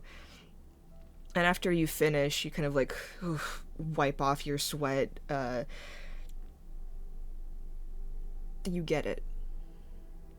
And you kind of like look over, and Nadim is just kind of like has this like little proud smile. You now have proficiency with alchemist supplies. As he just kind of like hops off. Oh, that took a little longer than I expected, but hey, I had full faith in you this whole time. Just kind of like claps you on the shoulder, then just like immediately retracts it. Good job. Good, yeah. I mean, thank you. Really, I know I ain't the... I know I haven't been the best with this sort of thing. Be kinda... I'd be annoyed at myself too, you know? My questions and shit, but... I'm not annoyed at you, but I do wish we could talk about other things besides alchemical ingredients, but it's fine, you know, I have friends for that. I appreciate you a lot, you know, we're on the same crew and all that, and, you know, we're trying to make it less of a divide, you know? Just Aw, Erland, are you going soft on me now? don't push it. Look, what I'm trying to say is, I never really had a teacher. At least not of anything good. So... His eyes just kind of go wide, and I don't think I've ever heard you compliment someone before. We're making great steps in your social interaction. I'm almost proud of you more for that than the... Right. Yeah, education's hard to come by. But, yeah. You know what? He's gonna walk on over, right? to the Chekhov's gun that's been hanging here in this little lab room since the very beginning. He'll look over to the bottle of rum that's labeled for emergencies and uncork it. All right, come on, let's have a seat. Is this dwarven liquor? Stares at the rum. Looks if there's any real labels on it. I don't know. It was in your guys' lab. Your little med He bag. like stares at the label a little bit. Did I make that? No, we're good. We should be fine.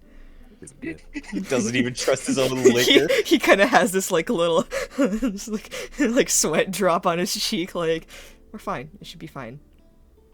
All right. Now, until either this bottle's empty or one or both of us are on the floor, here's what we're gonna do. Here's the emergency, alright? You and I are gonna talk about something that ain't working. Oh. You can tell me about that on again, off again thing you have with that one person over in Lomerin, or, well, it was Afsan or something, right? And, I'll share something if it comes to mind. I get to hear about Erlen. You're more mysterious than Flute, and he doesn't even talk. At least with Flute, you can ask him a question and kind of tell what the answer is by his facial expression, but you are stone cold. No pun intended. Yeah, there's reasons behind it, but look, if you got questions, sure, I'm here. I mean, you done a good thing for me, and I think you've really opened my eyes to this kind of work. So it's the least I can do, honestly. Besides, I'm also drinking your liquor. Raises a glass. I would like to make a Constitution save. Let's go! 17! 17. I guess technically it would be with advantage because dwarf thing. Yeah. So 17. You drink it. It is. Ricky, do you want to choose what kind of liquor this is? I'm kind of tired of describing what food tastes like. It was a bottle of rum. So, This was labeled. Erland, Yes. you had always assumed that this was rum because it literally said rum on it. Hmm. You are now learning that this is a reused bottle. What you taste could probably clean out the inside of a toilet.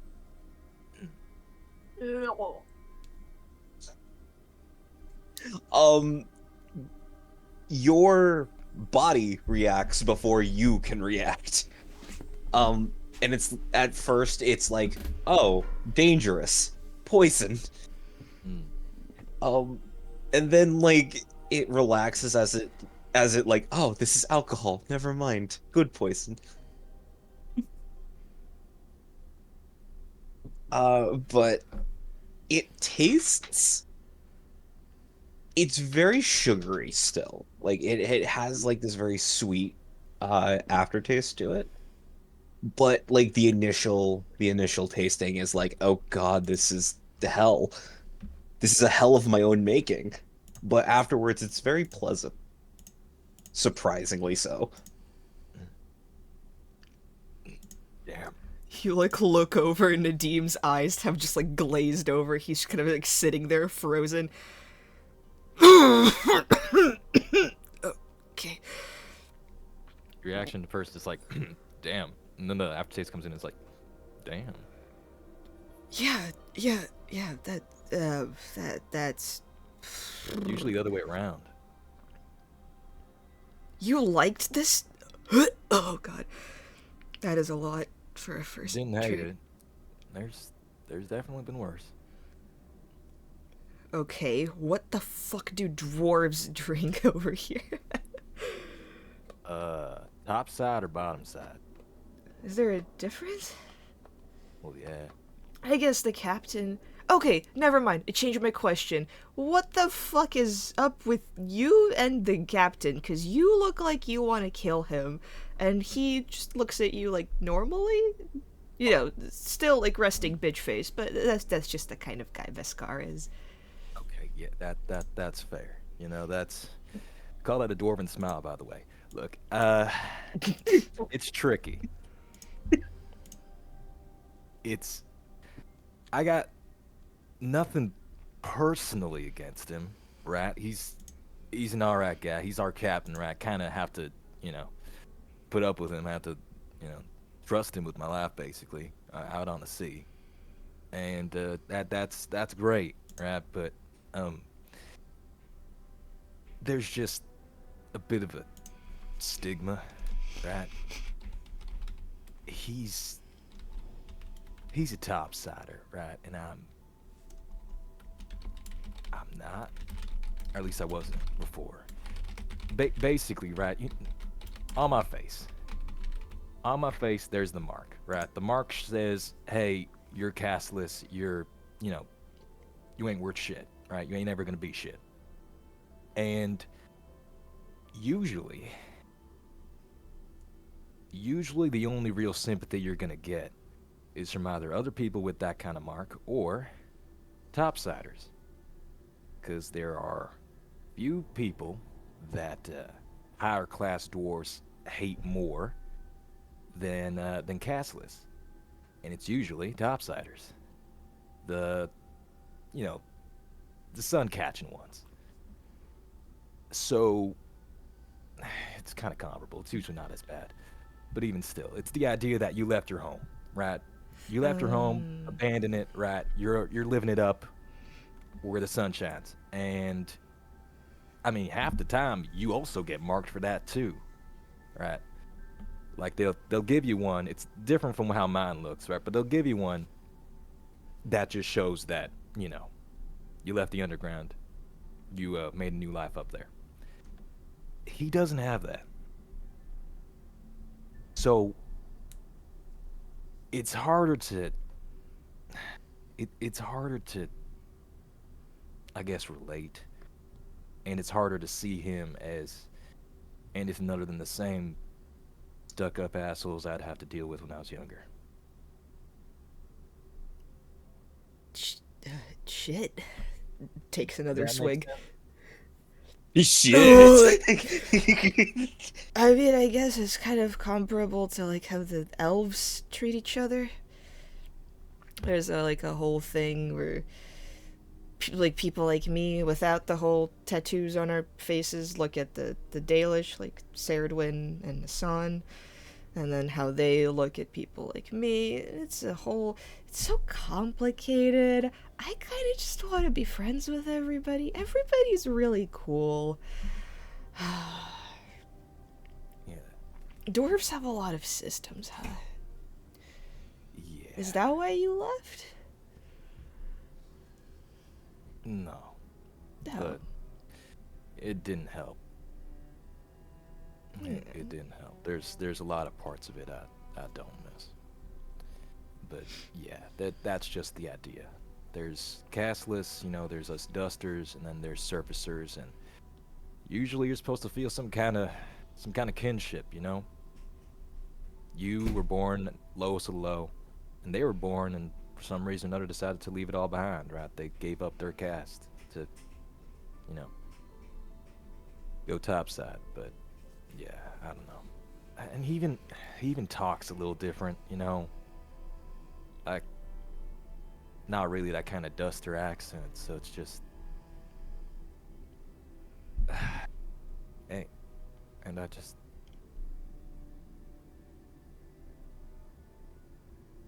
Almost all the dwarves in my life have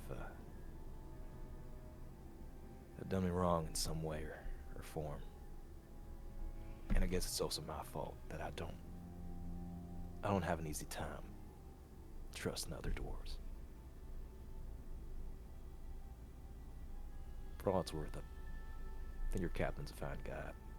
Oh, he's great. He's super nice.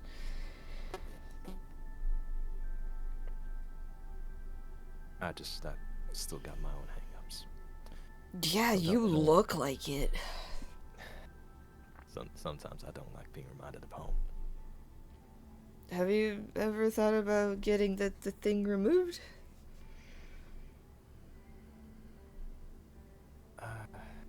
Or like tattoo over it or something? There's people in Lomerin that can like tattoo your face and it gives you like cool like the tattoos do stuff. It's kind of cool. Like that big guy with the gray skinned shepherd, like he was putting on his like little thing. You could like tattoo stuff like that. Oh no. I wouldn't really be doing it for anyone but those same upper crust assholes, right? Just be hiding. And That's fair.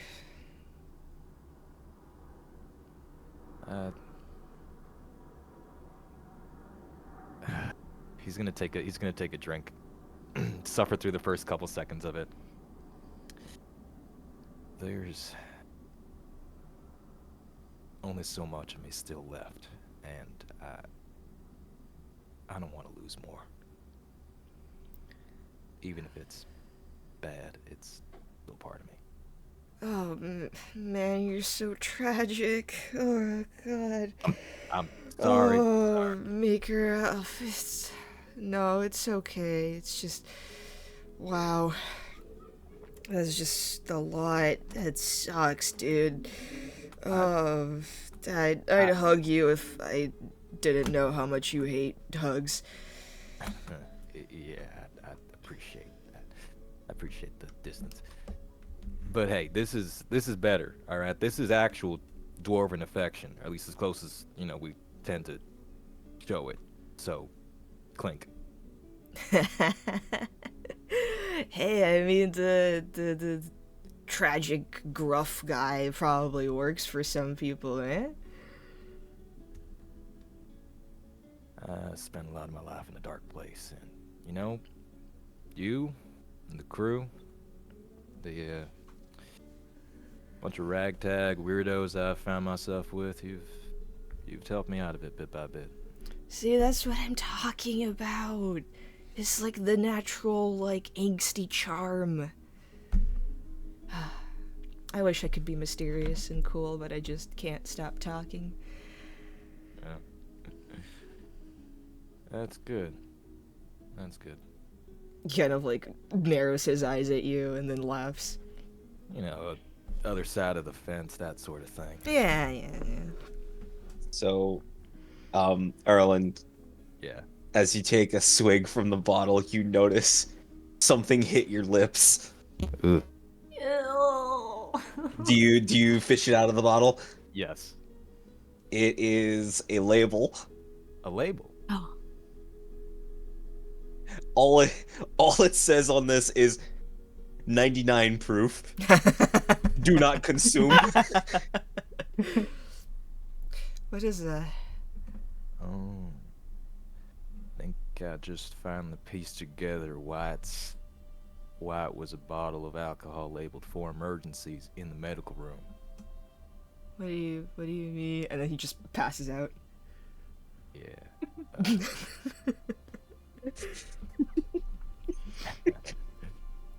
Yeah. He corks it again. He's gonna like dry off the label a little bit if he can, right? Try to stick it back on. The label, as you like look at the label, like it is alcohol, and it is like, even though it says do not consume, it's more of like the playful like subtext underneath the title. All it is called is death root, or it's called the roots of death. Roots of death. And like you see on it, it seems like it's made in Lomerin.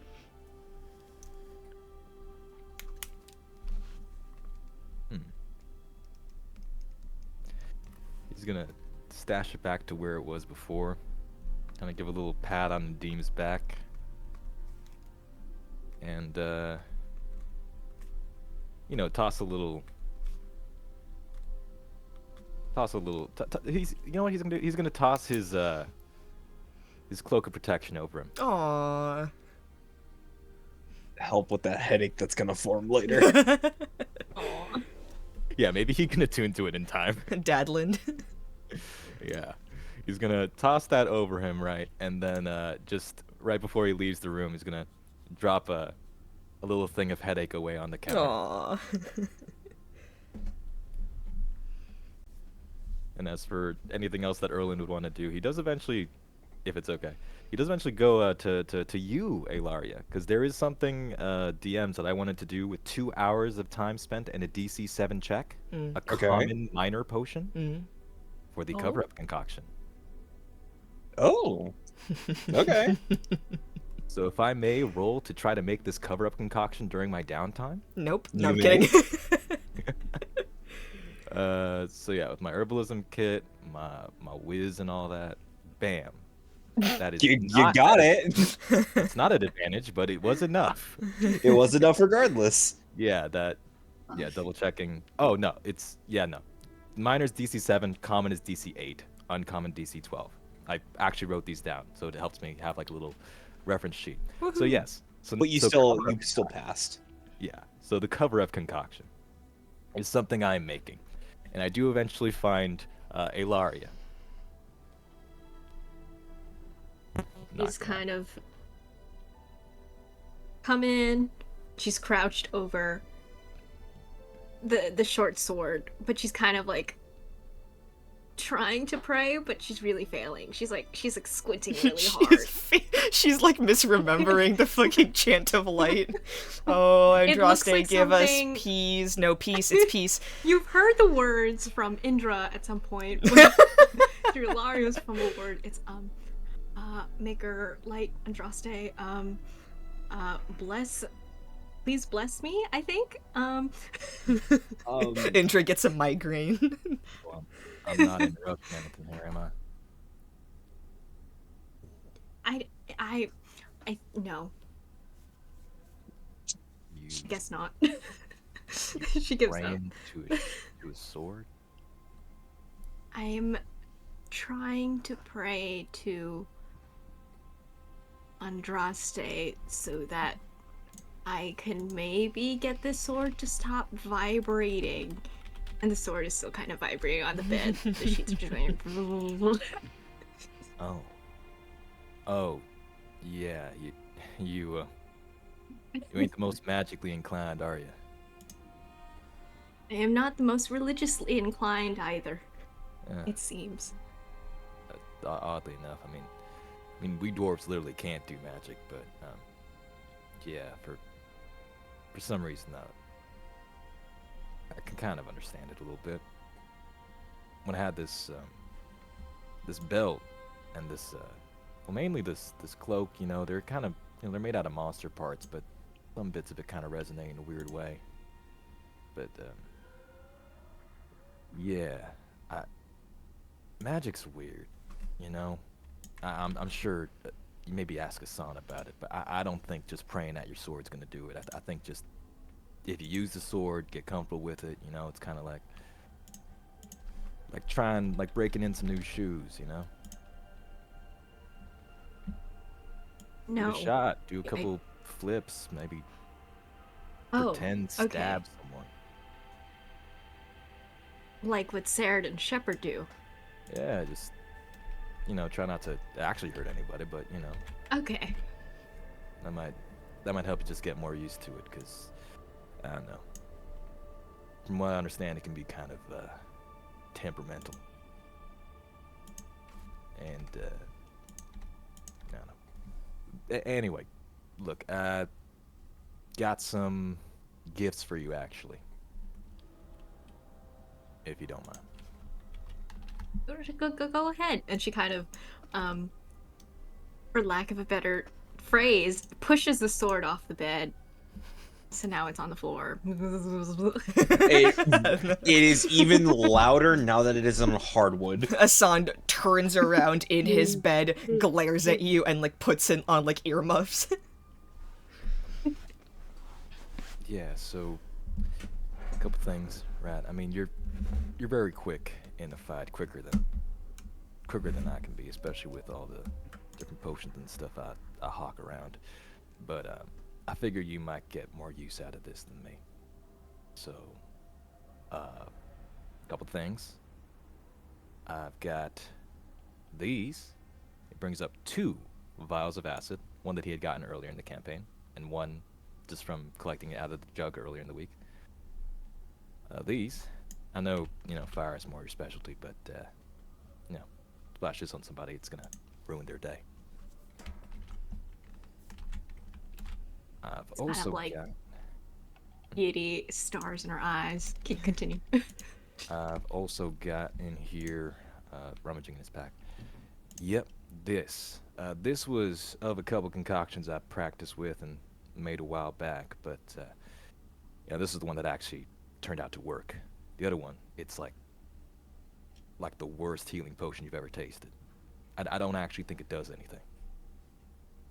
But anyways, this, we call it a pitch grenade, basically. It's gonna make this sort of a sticky, tar-like substance on the ground. So, maybe that helps. I don't know. You're more creative with this stuff than I am. Hands it over. We found it to also be flammable. Not as far as I can tell. No, it's not like oil, but you could maybe we can try that out. We'll figure that out. Maybe not on a wooden boat, but yes, definitely. Not here. Yeah, definitely not here. Yeah, and finally, well, actually, you should probably also take this too. The vial of the other extra vial. Indra has the other one. He had 2, but the other vial of smoke bomb. If you ever need to make a quick Like escape. Christmas came early. If you ever need to make a quick escape, And yeah. Also this. And what he holds up, right, is think of it like a little oblong looking, like the kind of like a kind of glass container that would have like gel in it, This, if you this isn't like something you want to throw at enemies. That's not. It's completely different. But you can have that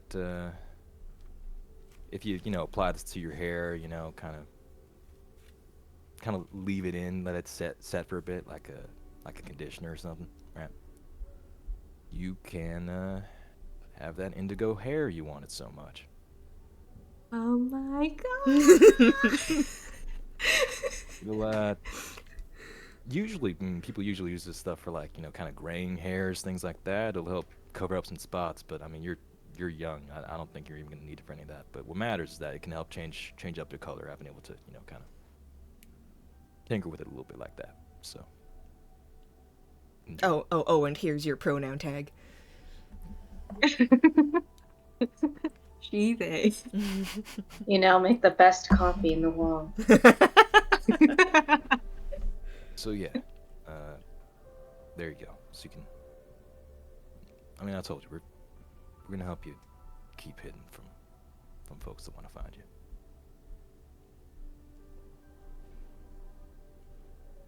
And I hug you. All right. Make a persuasion check. Dude, I can make a persuasion check. You know what? Yeah. Persuasion check. Actually, that's a good idea. Go for it. It's just There were stars in her eyes before. Aww. There are even more stars. To the point where it's a 16. Alright, what do you think, Erland? He sets down his pack, kind of looks away with his steel locked, like his jaw set, kind of lifts up his arm slightly to just let you go Big for bear it. hug. Oh. Okay. Slowly. And then she does the same pat on the back that they all did in the basement place. Yeah. He'll hug her. Hat, like mechanical, on the back. Yeah. You're welcome. And I've got some ideas in mind. At least when it comes to other things you might be able to throw around and ruin people's day with, so I'll let you know when I'm ready with that. Alright. I'll leave you be to your praying and, magic item process. That thing is, it's like it's gonna explode, I swear. It starts vibrating to the point where it's like bobbing all over the place. We're talking crap about me. I think it went like underneath the bed now. Oh no. Alright, well. Yeah. Yeah, see ya at dinner.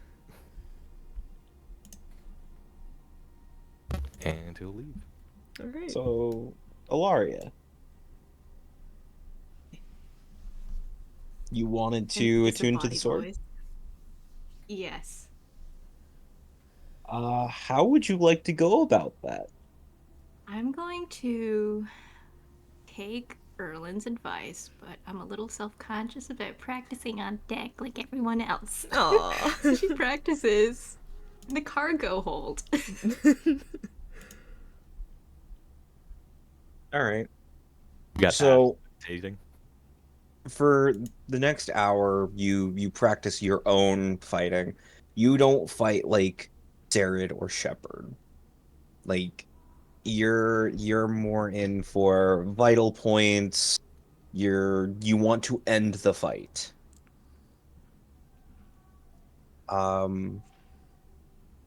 As you practice, you notice that the sword seems not necessarily calmer, but it stops seemingly being scared of you. And at the end of that hour, it is completely still and calm.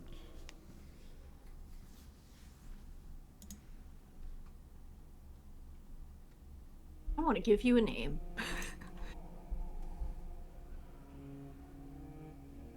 I'm gonna call the sword Stabitha.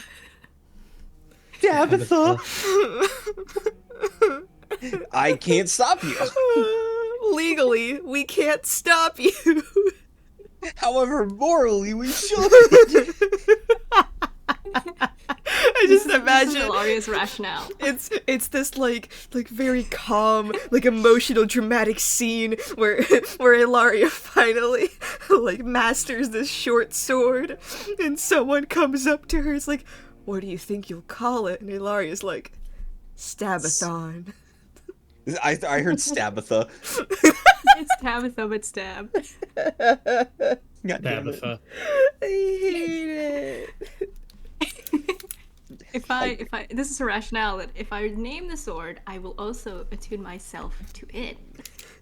Maybe it'll speed up the process.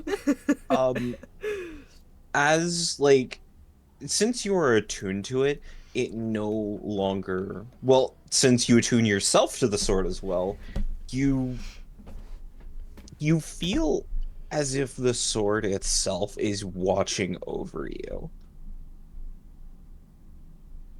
And normally, Ilaria, you're already pretty dexterous, so it's very hard for you to like slip on things and not catch yourself. But the sword warns you, like, oh, nail in the floorboard, watch out. Somebody's gonna open the door right in your face. And every single time you are able to react before something detrimental would happen to you. Even when you don't have it drawn.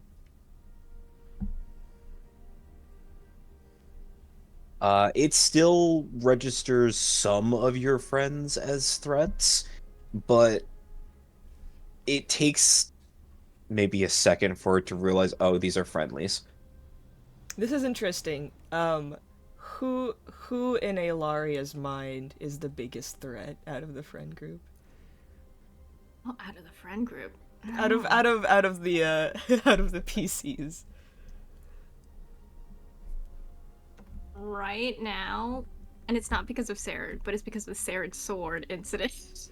Every for like the next like day or so, like around everybody else, a lot like you all see like the Ilaria has just kind of like seemed to have attuned and like calmed down the sword. Every time she gets near Sarah, when it begins to just kind of like like scream a little bit, and then, like you have to Like, move back away.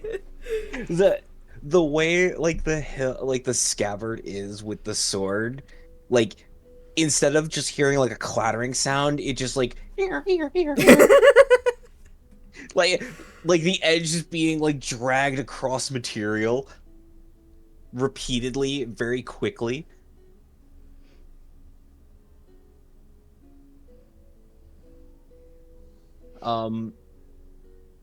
Stabitha versus hunger. It's sending. Oh, there it is. All right. Does Ilaria apply like the hair color changer to her like during the week? Oh, fuck yes. So who walks in on her in the bathroom with like the sink covered in blue dye? Died. She's wearing her night robes. It's still covered in blue dye. Shepard comes in to like take a piss. Just like you just see blue. Never mind. You don't know what blue is. Shepard can see colors. Tony can. Shepard can.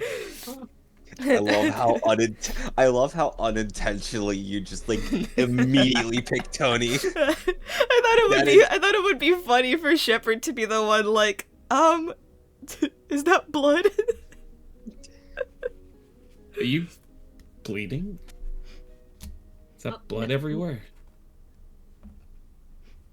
Blood is red. Shepard. Oh, my bad. What? Yeah, on me. That's my bad. Yeah, sorry. Get this mixed up from time to time.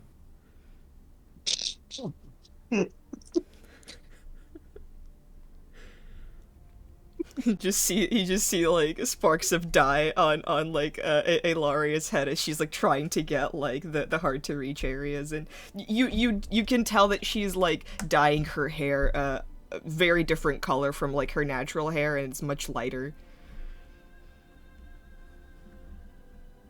You dyeing your hair?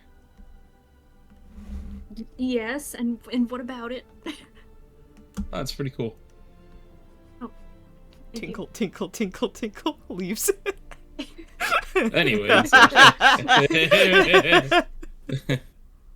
I just, for the record, Shepard washes his hands and Nice. don't think that Shepard isn't washing Of his course, hands. of course. Shepard, you now realize that your hands are covered in blue. Oh my god. It looks down. Huh. Oh. Well, anyway. Why are you blue? Why are you blue? Would I see, who most likely could I see first in the hallway? Pick one. Alright, I see Indra and I go high five. He's like also stumbling into the bathroom. Sure, big man. Oh, why is it wet? What's wet? Why's blue? Did Kunari piss blue? I don't want to know. Ah, Ilaria, what are you doing? Shepard pissed all over the. Why are you dyeing your hair, Shepard?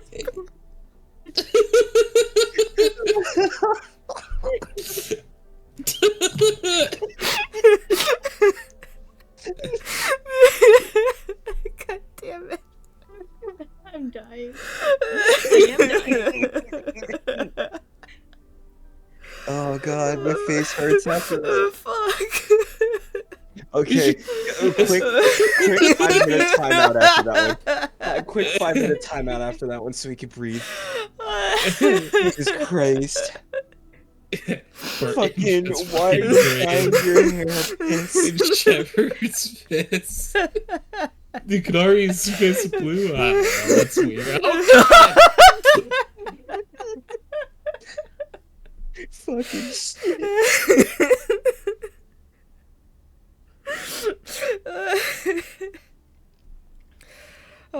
god. Oh fuck. And, like the next day, everybody gets to see Ilaria's new hair color. Which, funnily enough, makes you stand out more, because, canonically, nobody in the Dragon Age, yes! Yes. Nobody in the Dragon Age universe has colored hair, which, lame, but, It's like, hey, I don't remember Ilaria having blue hair. Must not be Ilaria. This person has blue hair and pronouns. Ain't no way. You will only refer to me as Shadow the Hedgehog. Alrighty. Unlike the last night before you reach Lomarin,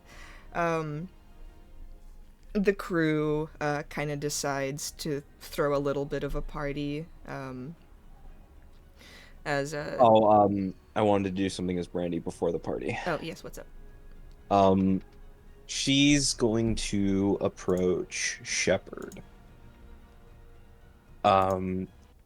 Hey, Shep. Hey, what's up? Can you do me a favor? Yeah, what's up? I really like the designs that you put on your face. What's the one that you like gravitating towards the most? Really been liking this one that's called the Poison Spider. Could you make like a rough sketch of that for me really quick? Yeah.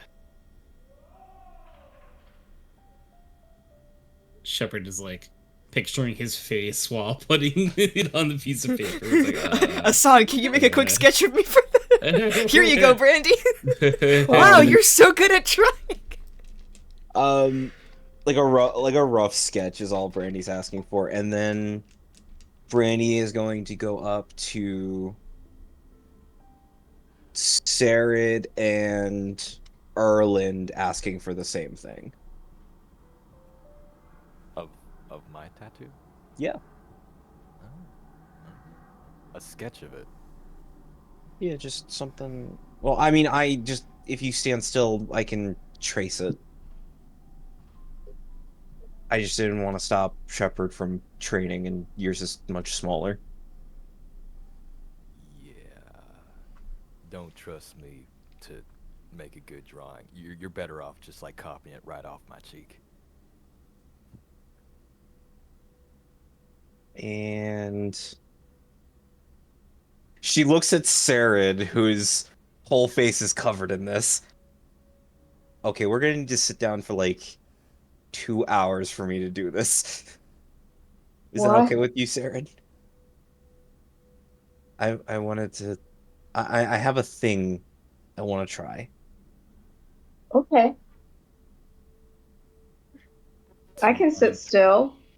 2 uninterrupted hours of you looking into your girlfriend's face. This is Yuri. And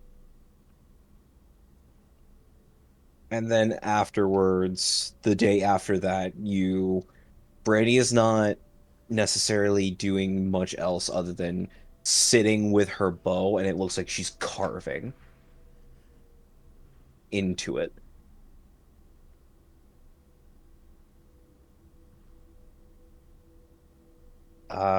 Does anyone ask what she's doing before she's done? What are you doing?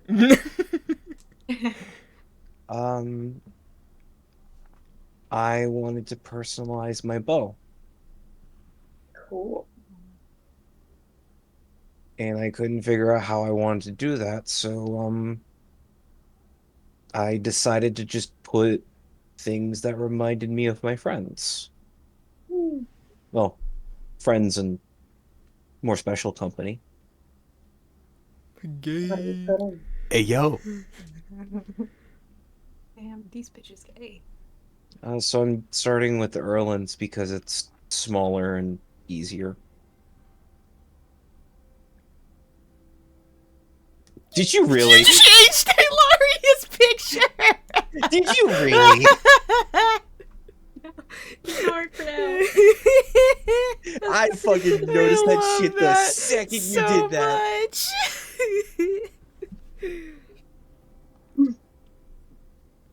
Much. And Erland, you, after a few hours of not uncharacteristically not seeing Brandy all day, bothering Wow. you, I don't have to help cook? Wow. I feel lonely. Yeah. I finally get a date to myself? Never mind. Around like the afternoonish area of time, Brandy comes back in and just she looks very proud of herself. I did a thing. Is this the part where you tell me you've done something impressive and or terrifying? I don't think it's impressive, and I don't know what that mark. Well, I know what that mark means to you, but I don't think it's terrifying. All right, I'll buy it. She shows like the inside of where you would hold the bow, and you see your mark carved into where Brandy would usually rest her thumb. What in the... Did you get Sarah to turn into a mouse or something? How'd you get that? I nicked myself a couple times. You see like bandages all across her fingers and hands. Sarah has turned into a woodpecker and chiseled it out. Well, damn. Guess it makes two of us, huh? A little filleting, Bandaged hand. Oh. a little filleting knife, if you sharpen it enough, is pretty good with little details, but also really hard to handle. That's good whittling. I mean, damn, yeah. It's deeper than I wanted it to be. I made a lot of mistakes. That's nice. Thanks for thinking of me.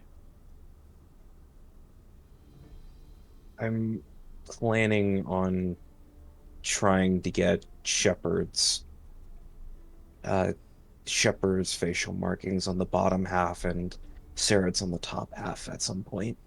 I don't know how you're gonna fit Sarah's. That's why I'm dedicating an arm of the bow to each. I mean, all I need to do is just ask Hassan to help me with design work to stretch it out across the whole thing, or at least the whole arm of the bow.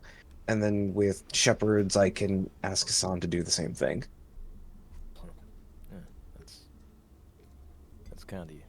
To keep us with you like that. No, I mean, I keep my mom's old pan with me.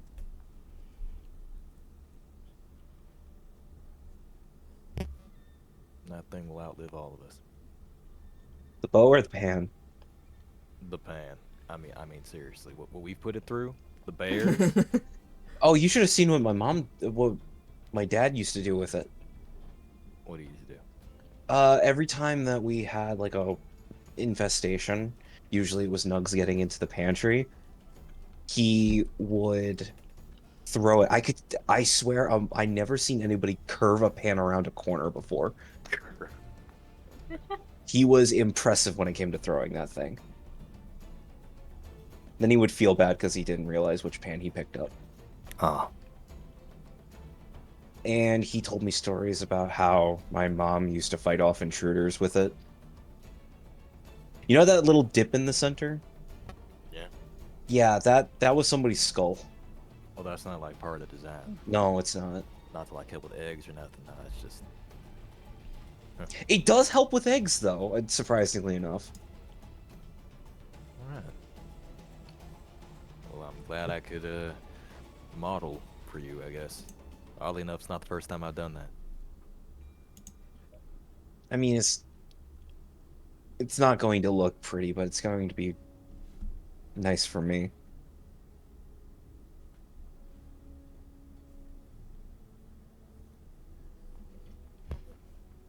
Oh, by the way, I need help with cooking dinner.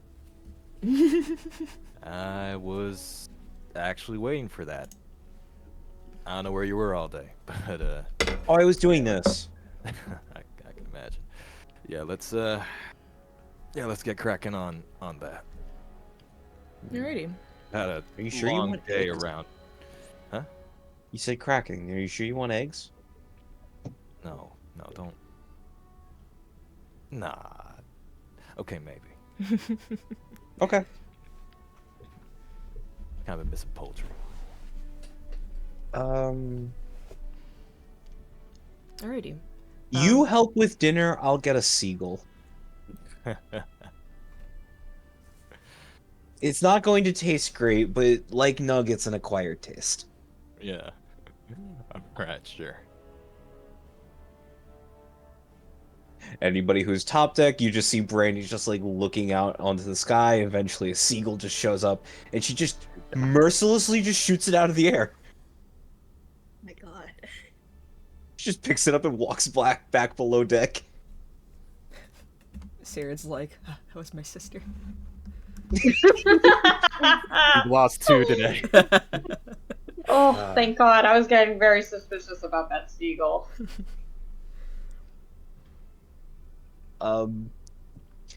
Eventually, Erland, as like you're cooking dinner with Brandy, she's like, shit, this is smaller than I expected. I'm gonna get another one. No, you don't. No, you're already going. Okay. You smell burning in the oven. Shit! You burn the cornbread. You think they'll notice? Just feed it to Indra's dog. Just like quietly, like to Ash in the room, just like Here, boy, come here. like I got a just, gift like, for you. little zipper around the mouth kind of motion, little knowing look to the dog. He looks up at you. Just every single dog ever. His eyes are completely glazed over. He's more focused on the food than you. He just sits in anticipation. Good boy.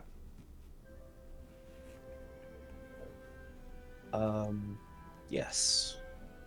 That's all Brandy wanted to do. Okay. Anybody else want to do anything? If y'all are cool with it, I could crack open a couple of party funds, make us some potions. Yeah. Well, there's 70 gold. The payment that Brandy would have gotten, Yeah, that's in the she party put, funds, right? yeah, she put back into the party fund. Right. Yeah, so I did mark that down right. It was your 70 as well as the 10 silver from that one. Indra wanted to keep his 10 silver for booze. Very respectable. So yeah, let's give this a shot. I'd like to try and make, over because it's each of them takes 8 hours, so it'd be like one a day for Okay. 3 days. And we're going to do just 3 common rarity healing potions. 75 gold would be the materials for that going in. And that'd be, 3 different checks with my herbalism. Okay. What kind of potions are you making? The common potion of healing. Oh, 2d4 okay. plus 2. Oh, So, okay. yeah. 3 of those. All right. Go ahead. 8 hours each. 25 gold. DC 8. Let's hope I don't donk it. That's 1. That's 2. Let's go. Nice. 3 healing potions. I will distribute those once. I mean, Asan needs 1. Sarid, you're already getting 1. Alaria's getting 1. Big guy, I'll make a bigger potion for you. One of these days. One day. One day. And yeah, we go from 697 to 622. And that's me for potions. I mean, I can give a shot the bigger potion, but honestly, I'd rather have that once mulligan reroll. Okay. We'll try another time. All right. Did you already use it? Yeah, I Oh, wanted to okay. be smart enough to learn alchemy. I mean, that's fair. Alrighty. Yeah. Besides, I'm doing a lot of other shit throughout the day, so it just made more sense to only spend 3 for now, making stuff. On your last night, before kind of reaching Lomarin, the ship stops. The crew kind of like busts out the nicer liquor. You realize it's half because, you know, it's a celebration. You finally reached your end game. The other reason is because since the ship will be docking during your duration at Lomarin, people might break in and steal the booze, so better to just use it now. Not the booze. And you see the ship is kind of like being decorated. Paramjita's kind of like hanging up like little lanterns. And you've seen them before throughout Ravane, paper lanterns with like little candles inside, kind of like hanging. A flute in the corners, like practicing his instrument. And there's like a kind of like the middle of the deck is being cleared out, it's seemingly kind of like a dance floor. Erika kind of like busts open a case of various playing cards, dice, other like betting games, stuff like that. And there seems to be like a little circular table in the corner, which she deems is for arm wrestling only. There are a few kind of like fishing poles lined up on the side.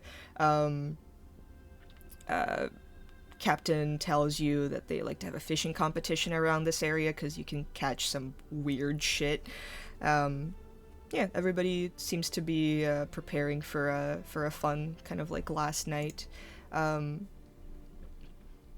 Is anybody doing anything specific? Arm wrestling. All right. Are you picking anybody specific? Shepherd. Shepherd, do you accept the arm wrestling Shepherd's competition? Shepard's like, hey, we've been training together. Might as well do this. Hell yeah. Alrighty. Shepherd, please. Shepherd and Ceridwen, please either make an athletics or acrobatics check. Because I think it's fun to use acrobatics for arm wrestling. Oh. And just tell you what I got. 24. 24. Ceridwen, what'd you get? Not that much of a 14. yeah. 14, nice. You can see the determination in her face as her face turns red, as she's like trying not to have her arm hit the table. Alright, with the 14, you survive a solid, like, 5 seconds, which, Shepherd, for someone of Sarid's size, pretty impressive. Back in your country, very few people lasted that long against you, so you're a little bit impressed with her, though. You still see her arm bend, like, a little too much at the end. Are you okay? Yeah. Well done. High five. Offered with the other arm. She high fives, but it like hits a little too hard. It's like, oh, okay.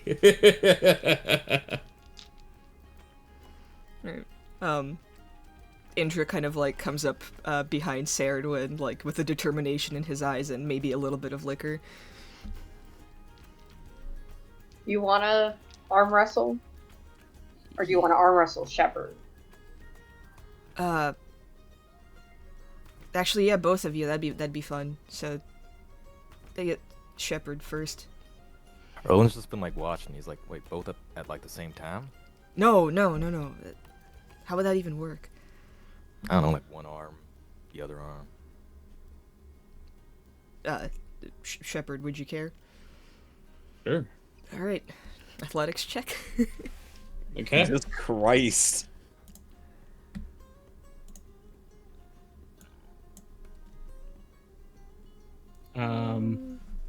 A 25. Indra got a 22. Fuck. Oh! Ricky, do you want to describe it?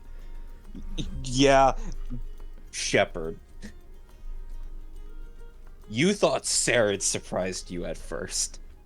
Now comes Indra. What you have noticed so far is that humans are very much smaller than you. He's finally come to the realization. He's like, humans are smaller. Humans are smaller than me. However, they do have the capabilities of matching and surpassing you.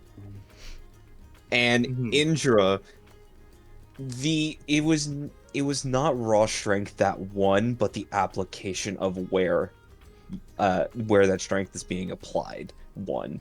Because if you tried to match Indra beat for beat, you would have tired yourself out. And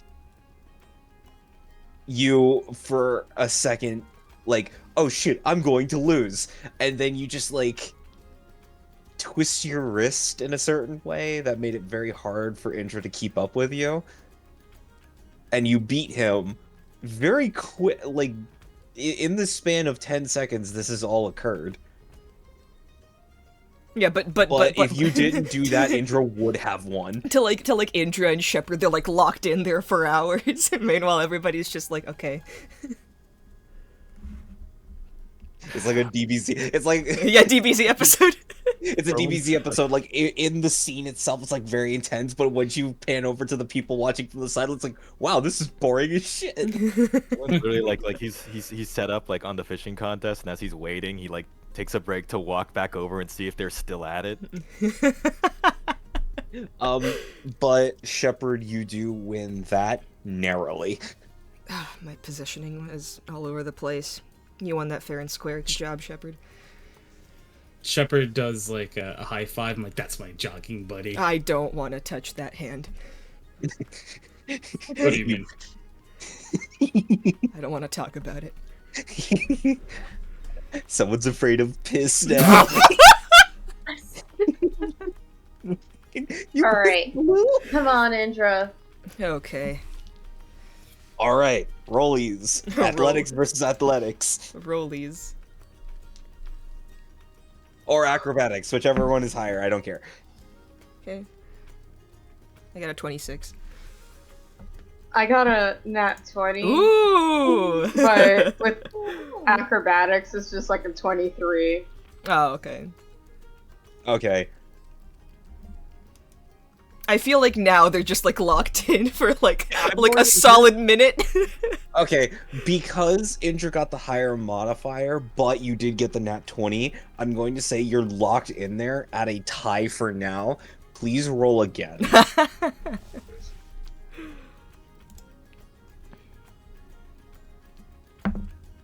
Okay, that's a natural 2, so 9.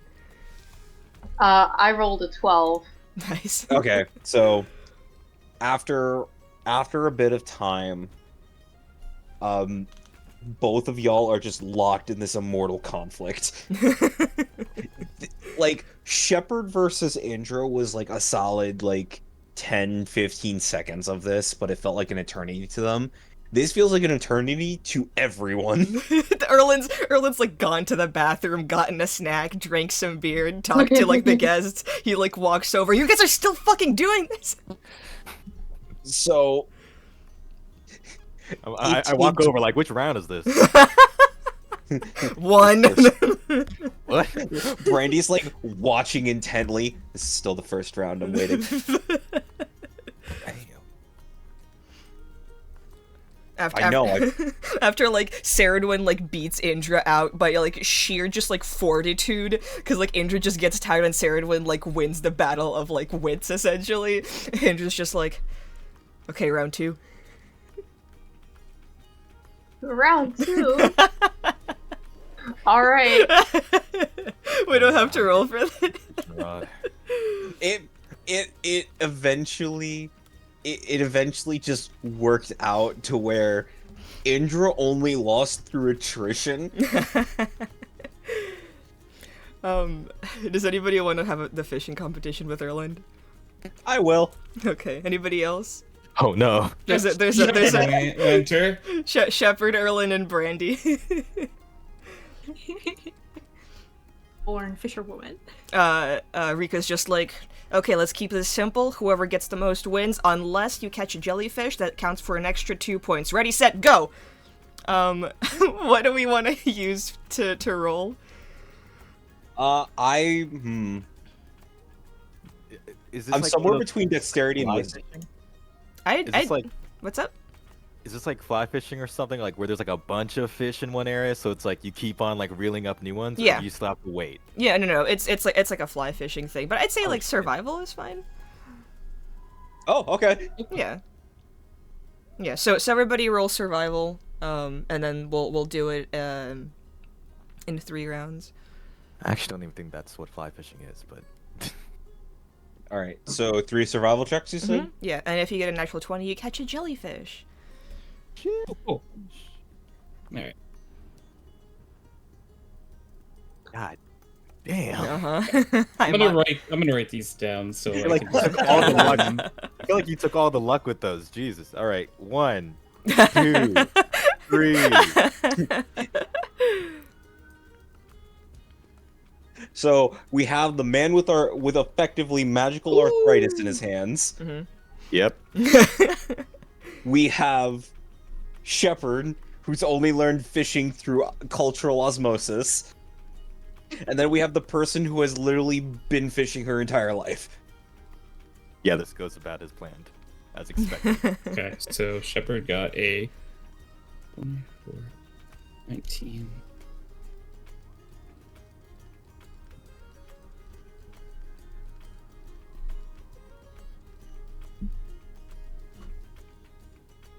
Oh, okay. Ooh. Okay. So Brandy wins the first 2 rounds, and in the last one, Shepard produces this kind of like beautiful glowing jellyfish, holding it directly with his hands, which everybody on the ship is like, wait. Look at him! I caught him!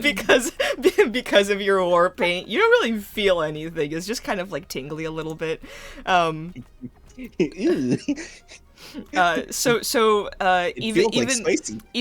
though you are beneath Brandy in the last round, the natural 20 counts for 2 points, so you do win the last one, but overall Brandy is the victor, as of no surprise to anybody. Shepard like proudly is like, Brady, look at my jellyfish. So fucking cool! Look at it. Brandy doesn't even give a shit that she won. She just wanted to fish with her friends. We should fish more often. We should. Want to keep fishing? Yeah. Who's up for a drinking competition? No, but I want. Fishing and drinking. Let's go. You can drink. I'm gonna is stay the same fishing. thing. Okay. I'll join you. Drinking. I think I'm getting the hang of it. Drinking. All right, whoever. The fishing king. I mean, the drinking. I've known for this forever. All right. Erlen, make one more survival check with advantage with Brandy's help. Let's go. 10. Brandy, it's a little painful to watch. I am patient with him. Don't worry. I am patient with him, though it does physically hurt me to watch. I don't even know how he managed to cast the line that far out. It's because you need to put it behind your head early, not over top. Hey, man, this thing's almost as tall as I am. Aw. It comes back. He needs a kid fishing pole. You need to. Oh. Yeah, Erlen, do you want to know the length of some of the fishing poles that my dad and most of the people of the village had to use? Even more than this. They're like 10 feet long. Damn. All right. Whoever's drinking, please make a Constitution save. Let's go. I would like to drink this without, like, Alcohol. Alcohol! hold on, let me roll it. I'm like, Shepard, you do have take the roll. advantage with this because of your racial benefits. It's still 24. Okay. The second one is a lot lower. All right. For the first round, the DC was 10. Everybody succeeds. It is this cool. very beautiful kind of sparkling white wine. It has hints of kind of like like a sour berry flavor that transforms into like sweet, kind of like like cider almost. Very, very easy to go down. It's very, very delicious. And Nadim very proudly says that it is from his personal collection, as most people have guessed. Next round would be produced by Paramjeet, who shows you this kind of like very like aged bottle of rum, completely in like beautiful condition that they've probably kept for a while. Con save once again, whoever is participating. The DC for this one is 13. Let's go. 17. 17. Shepard and Erland. It's a Constitution save. Ooh. Wow. Wow. 19. That one got. Everybody except for Ilaria and Erland. This one kind of like settles in your stomach. It's very, very warm. Has this kind of like hint of spice to it. Very delicious, though it does kind of like once it settles, you do feel this like little wobble inside of you, and you're like, oh, okay, yeah, glad that my stomach is full. Erland and Ilaria, please describe how you both handle this rum. So, Should I go first? You go first. I mean, I'm thinking about it because it's a Constitution save, right? Mm-hmm. Okay. Because funnily enough, technically with my cloak of protection, we both have the same number, a 7. So, rumbling in the stomach. Oh no, this is unfortunate, right? Erland, very quietly, right, picking himself up, thanking them for the drink, turning around, looking overboard, kind of like like kind of leaning over, like, oh yeah, just appreciating the night sky. Make a stealth check. I'm just appreciating, it's a wonderful night, honestly. Just no one even knows I'm here. Nice. Nope, nobody notices. Ilaria, what are you doing? At first she's like, Her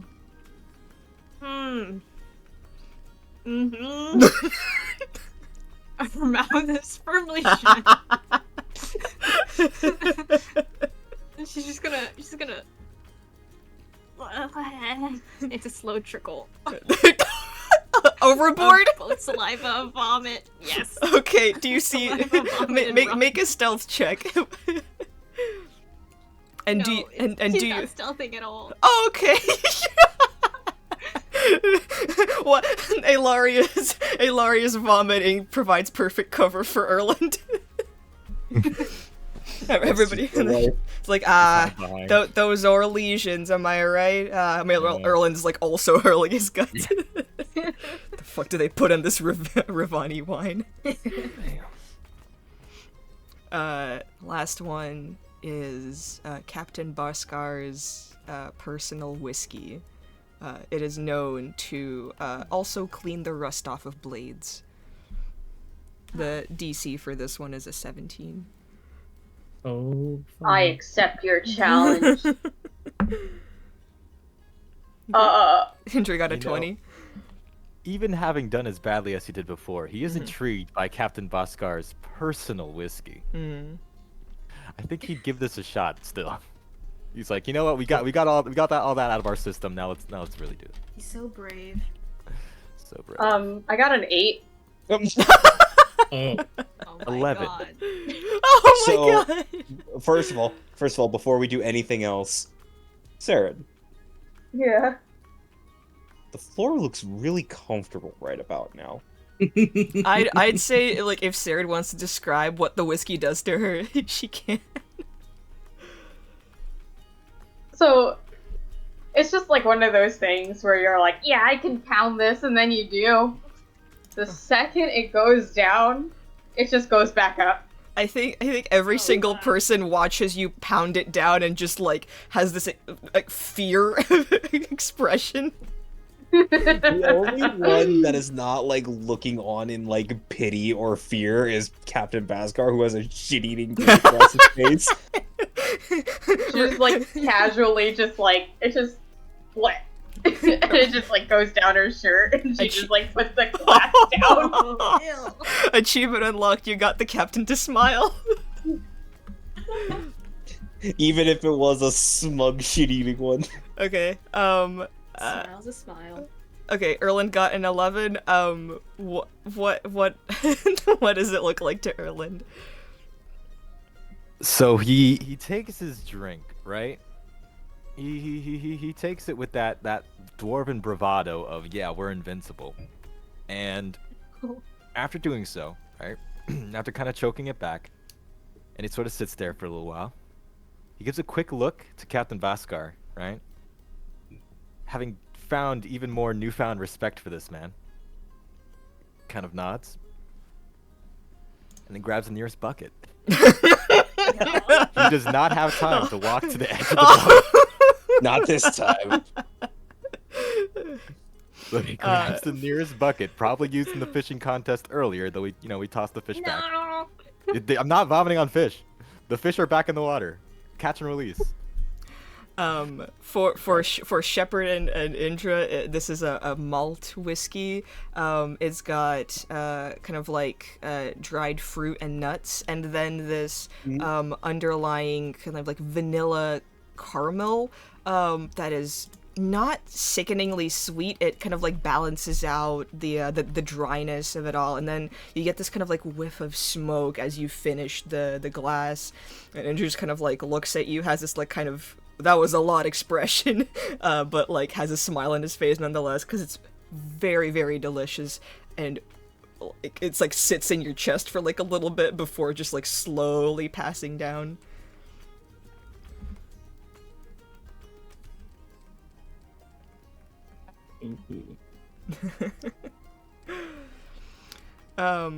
After that, you all do notice that flute playing the flute, Nadim kind of like takes out a not a is it called a lyre? And Like a liar. Lyre's The- like the tiny harp. No, Yeah. not a harp. I forgot like what the instrument is called though. do you have a picture of it? No, it's he takes out a lute, flute and lute, and they begin playing like a much more kind of like cheerful kind of like song. It's very much a song that like you dance to, and they're kind of like looking expectantly for everybody as like the floor is clear, and whoever is brave enough to kind of like take the first step in there. I'm gonna yank Sarah into the middle of it. Oh. Do either of you know how to dance? Nope. Saradwin, do my best. does Saradwin know how to dance? She knows how to like get down with it. Like she is busting a move. like Wednesday You Addams. really are a why not? She's more like a I don't know how to describe this. It's just like someone who's just like feeling themselves and someone who's just like listening to music and is just like moving their body in Or it's erratic. like 3 a.m. and you're waiting for your food to get out of the microwave. Yes. She is a teenage girl dancing. Alright, I would like In her both of bedroom. you to make performance checks with advantage.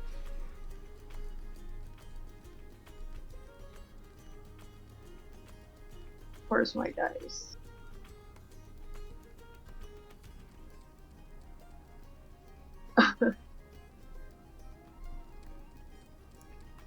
Uh, 9. We go together. No, you got 9/11. Oh my god. We go together. Oh, would you say their dancing is explosive? They're definitely flying through the moves. It really brought down the house.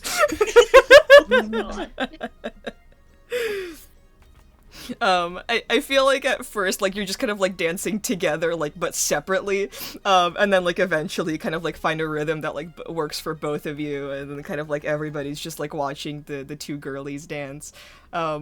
Like, Indra's just kind of, like, standing off to the side, like, arms across his chest, but, like, tapping his foot, like, nodding along to it. That makes two of us. Yeah.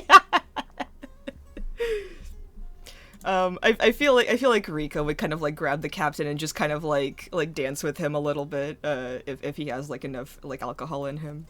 Oh, he absolutely does. After the drinking contest and he busts out his personal liquor, he was like, all right, now it's time to get down to business. Asan definitely like chooses this time to come out of his like little depression cave. His little depression cave. I don't know. His little depression cave. He just comes out and sees the party. It's like, ooh, attention. Is anybody else going on the dance floor? I would like to go, but Ilaria is at this point very sloppy drunk. Floppy So I'm chunk. giving her advantage. You know Shepard what? busts the move on the dance floor. I appreciate. Ooh. Hell yeah! Make a performance check with advantage. Oh wait, that was acrobatics. I'm bad. Oh. Let me get back. I'm giving a I disadvantage. think there's an just for optional his date. rule where you can substitute dexterity in place of charisma for performance. Is this you dancing by like doing backflips and shit? Did She looks sorry. drunk, but go ahead. No, you're fine. You're fine. Cartwheels. Oh, she's doing like the weird. It could be interpreted as like interpretive dancing. She's really having really bad like, not vitiligo. What is it? Vertigo. Vertigo, vitiligo. Vertigo. Are you by any chance Having- drunk? Did Shepard say that he was humor. dancing as well? Yes. Yes. Yes. Make we a would like to performance bust check the with move on the dance advantage. floor. Let's go. I'm excited for this. A 15. Nice. Nice.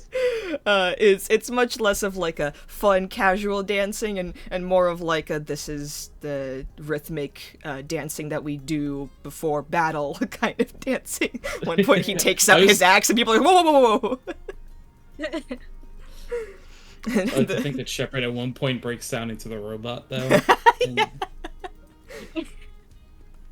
The early stage robot. yes. And everybody just kind of like dances the night away and eventually kind of like settles into a bit of a more kind of like peaceful ambiance.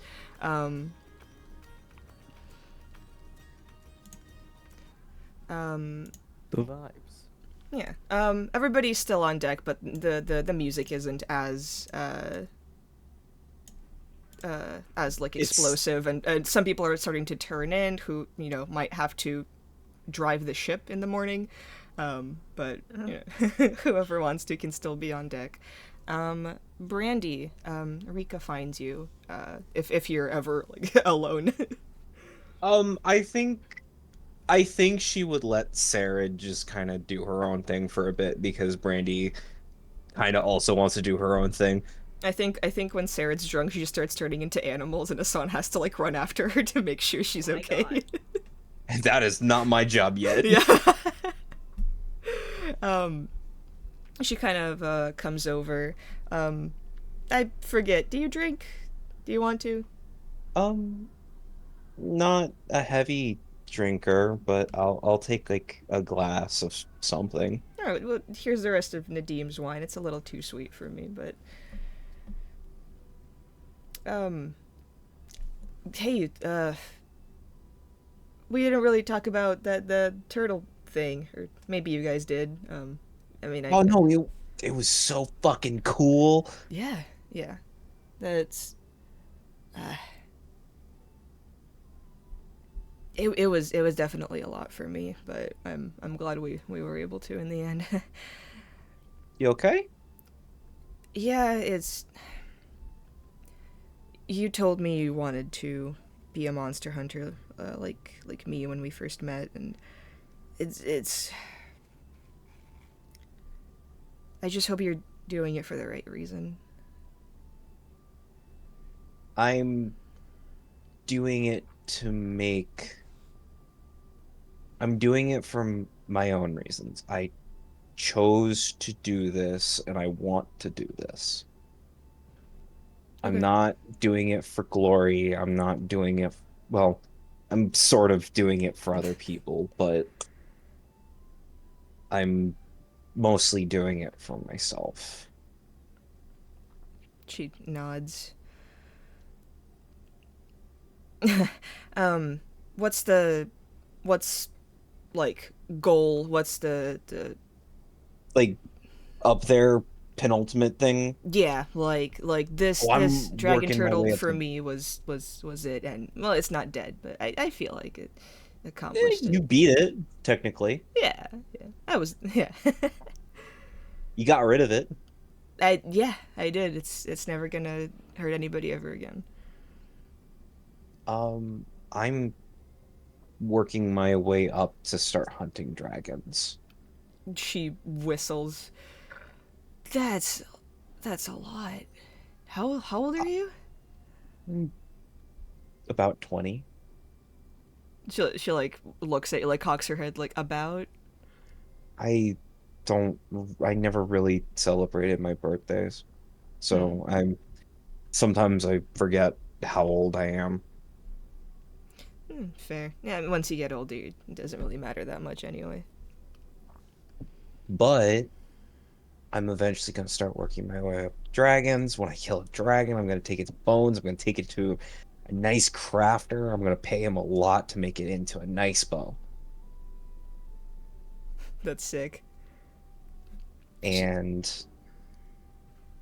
I'm I have a name already picked out for it. Yeah. Um the I'm gonna name it after my mom. Aw. I'm I'm sure she'd be proud. That's what Dad says too. You calling me your dad? I'm not that old. She like notices a gray hair, kind of winces. She Brady like reaches over, just plucks it, Ow. just flicks it right into the water. Thanks, kid. So you got like a plan for hunting dragons, or are you just kind of following your friends around? Not that there's anything wrong with that. Oh, when I ventured out at first, I was only really good at hunting like wolves and bears, and traveling with them, I managed to get a few giants. We killed some undead things. We got to a manticore at one point. You guys fought trees. That's Yeah. yeah. Put that on Ever my since this, fucking list. you killed a tree that tried to kill you. Yeah, and a bush. It's what weird. Oh, the little hands? That was so gross. Like Have you ever tried being strangled by a disembodied hand? no, and I don't want to. Ilaria got eaten by that fucking thing. She still has like a few splinters. Ugh.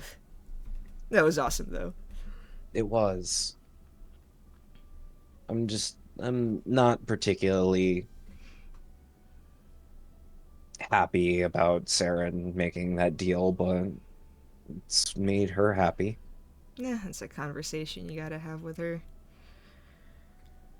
But at the end of the day, I feel like it's gonna be talking to a brick wall. yeah, religious folk are a little out there for Much? me. Yeah, yeah.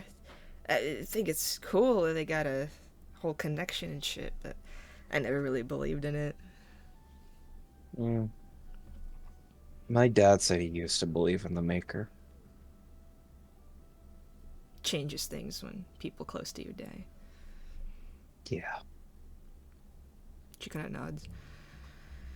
Well, what's the plan after you kill a dragon? You just gonna hunt monsters forever, or? Oh yeah, but I mean, obviously, once I kill a dragon, I can, probably start convincing people, like, the stories of people who used to be like peasants and stuff become nobles because they slay a dragon. So maybe if I slay enough of them, I'll, be able to send Dad over some titles and money. Hmm. I mean, you make a lot of money doing this, right?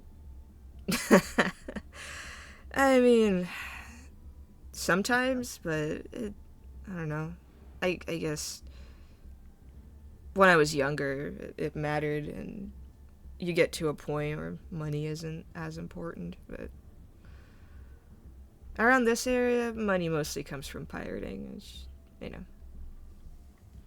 Did you ever pirate? Yeah, a few Yeah. times when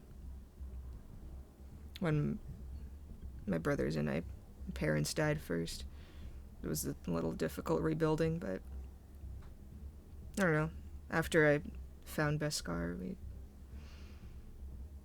and he told me his stories, it didn't feel right.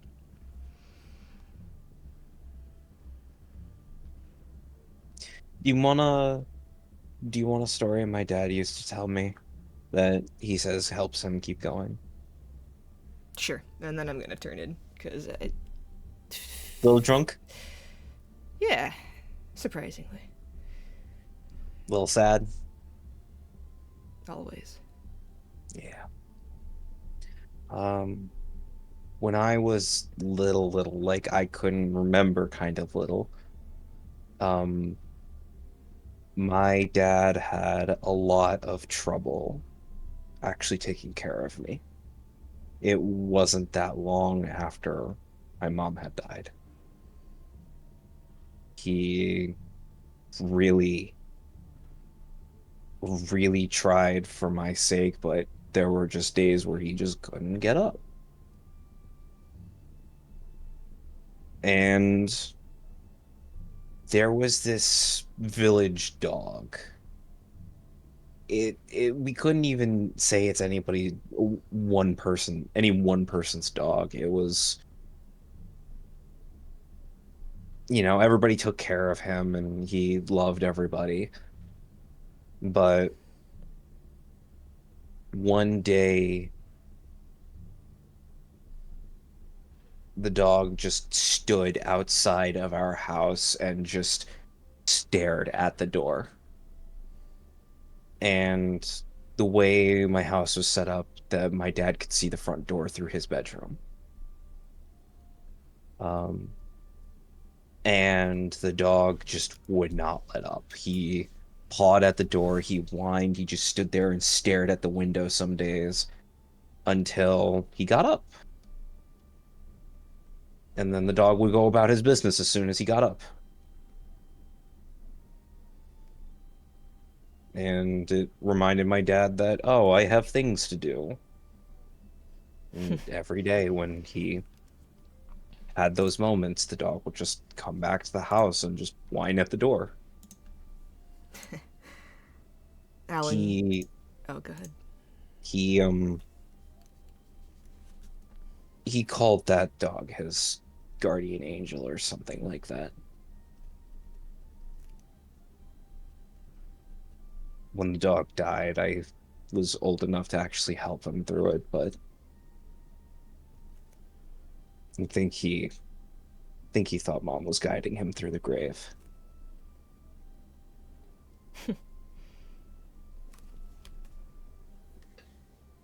Alan used to say something whenever I'd just be fucking miserable. He would say, "There's dishes to be done," and life moves on, I guess. Thank you. That you just carry it with you forever. It But doesn't get easier though, right? it gets easier with the right people, and I think you found yours. Did you find yours? She kind of looks at the captain, at Paramjeet and Nadim and Flute, and goes, "Yeah." That's all that I matters. still can't get along with Layla though. She kind of creeps me the fuck out. She's always Kinda staring at me. bitchy. I don't want to call her bitchy. That seems a little mean, but she's always like. I don't know. Just every time I'm around her, she gives me the stink eye. It's like passive aggressive. A little Yeah, bit. it's always when I'm hanging around Sarad. You don't think? Yeah, I mean, if she is, and she just takes out her filleting knife. Alright, no spilling blood on the ship. You gotta get off first. Yeah, I know the rules already. I've been on here long enough. Alright, I'm gonna turn in. And just Hey. claps you on the back.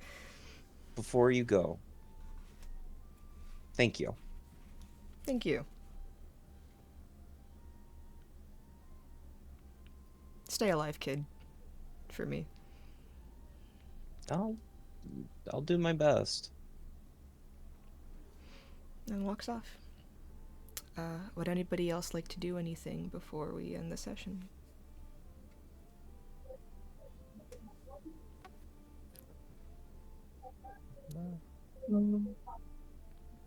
Okay. Sarah would just like to share a bunk with Brandy. Alrighty. And The that's. sun from the corner going, gay! Alright. Brandy would just fun, so that means throw a shoe at him. And that's where we'll end the session.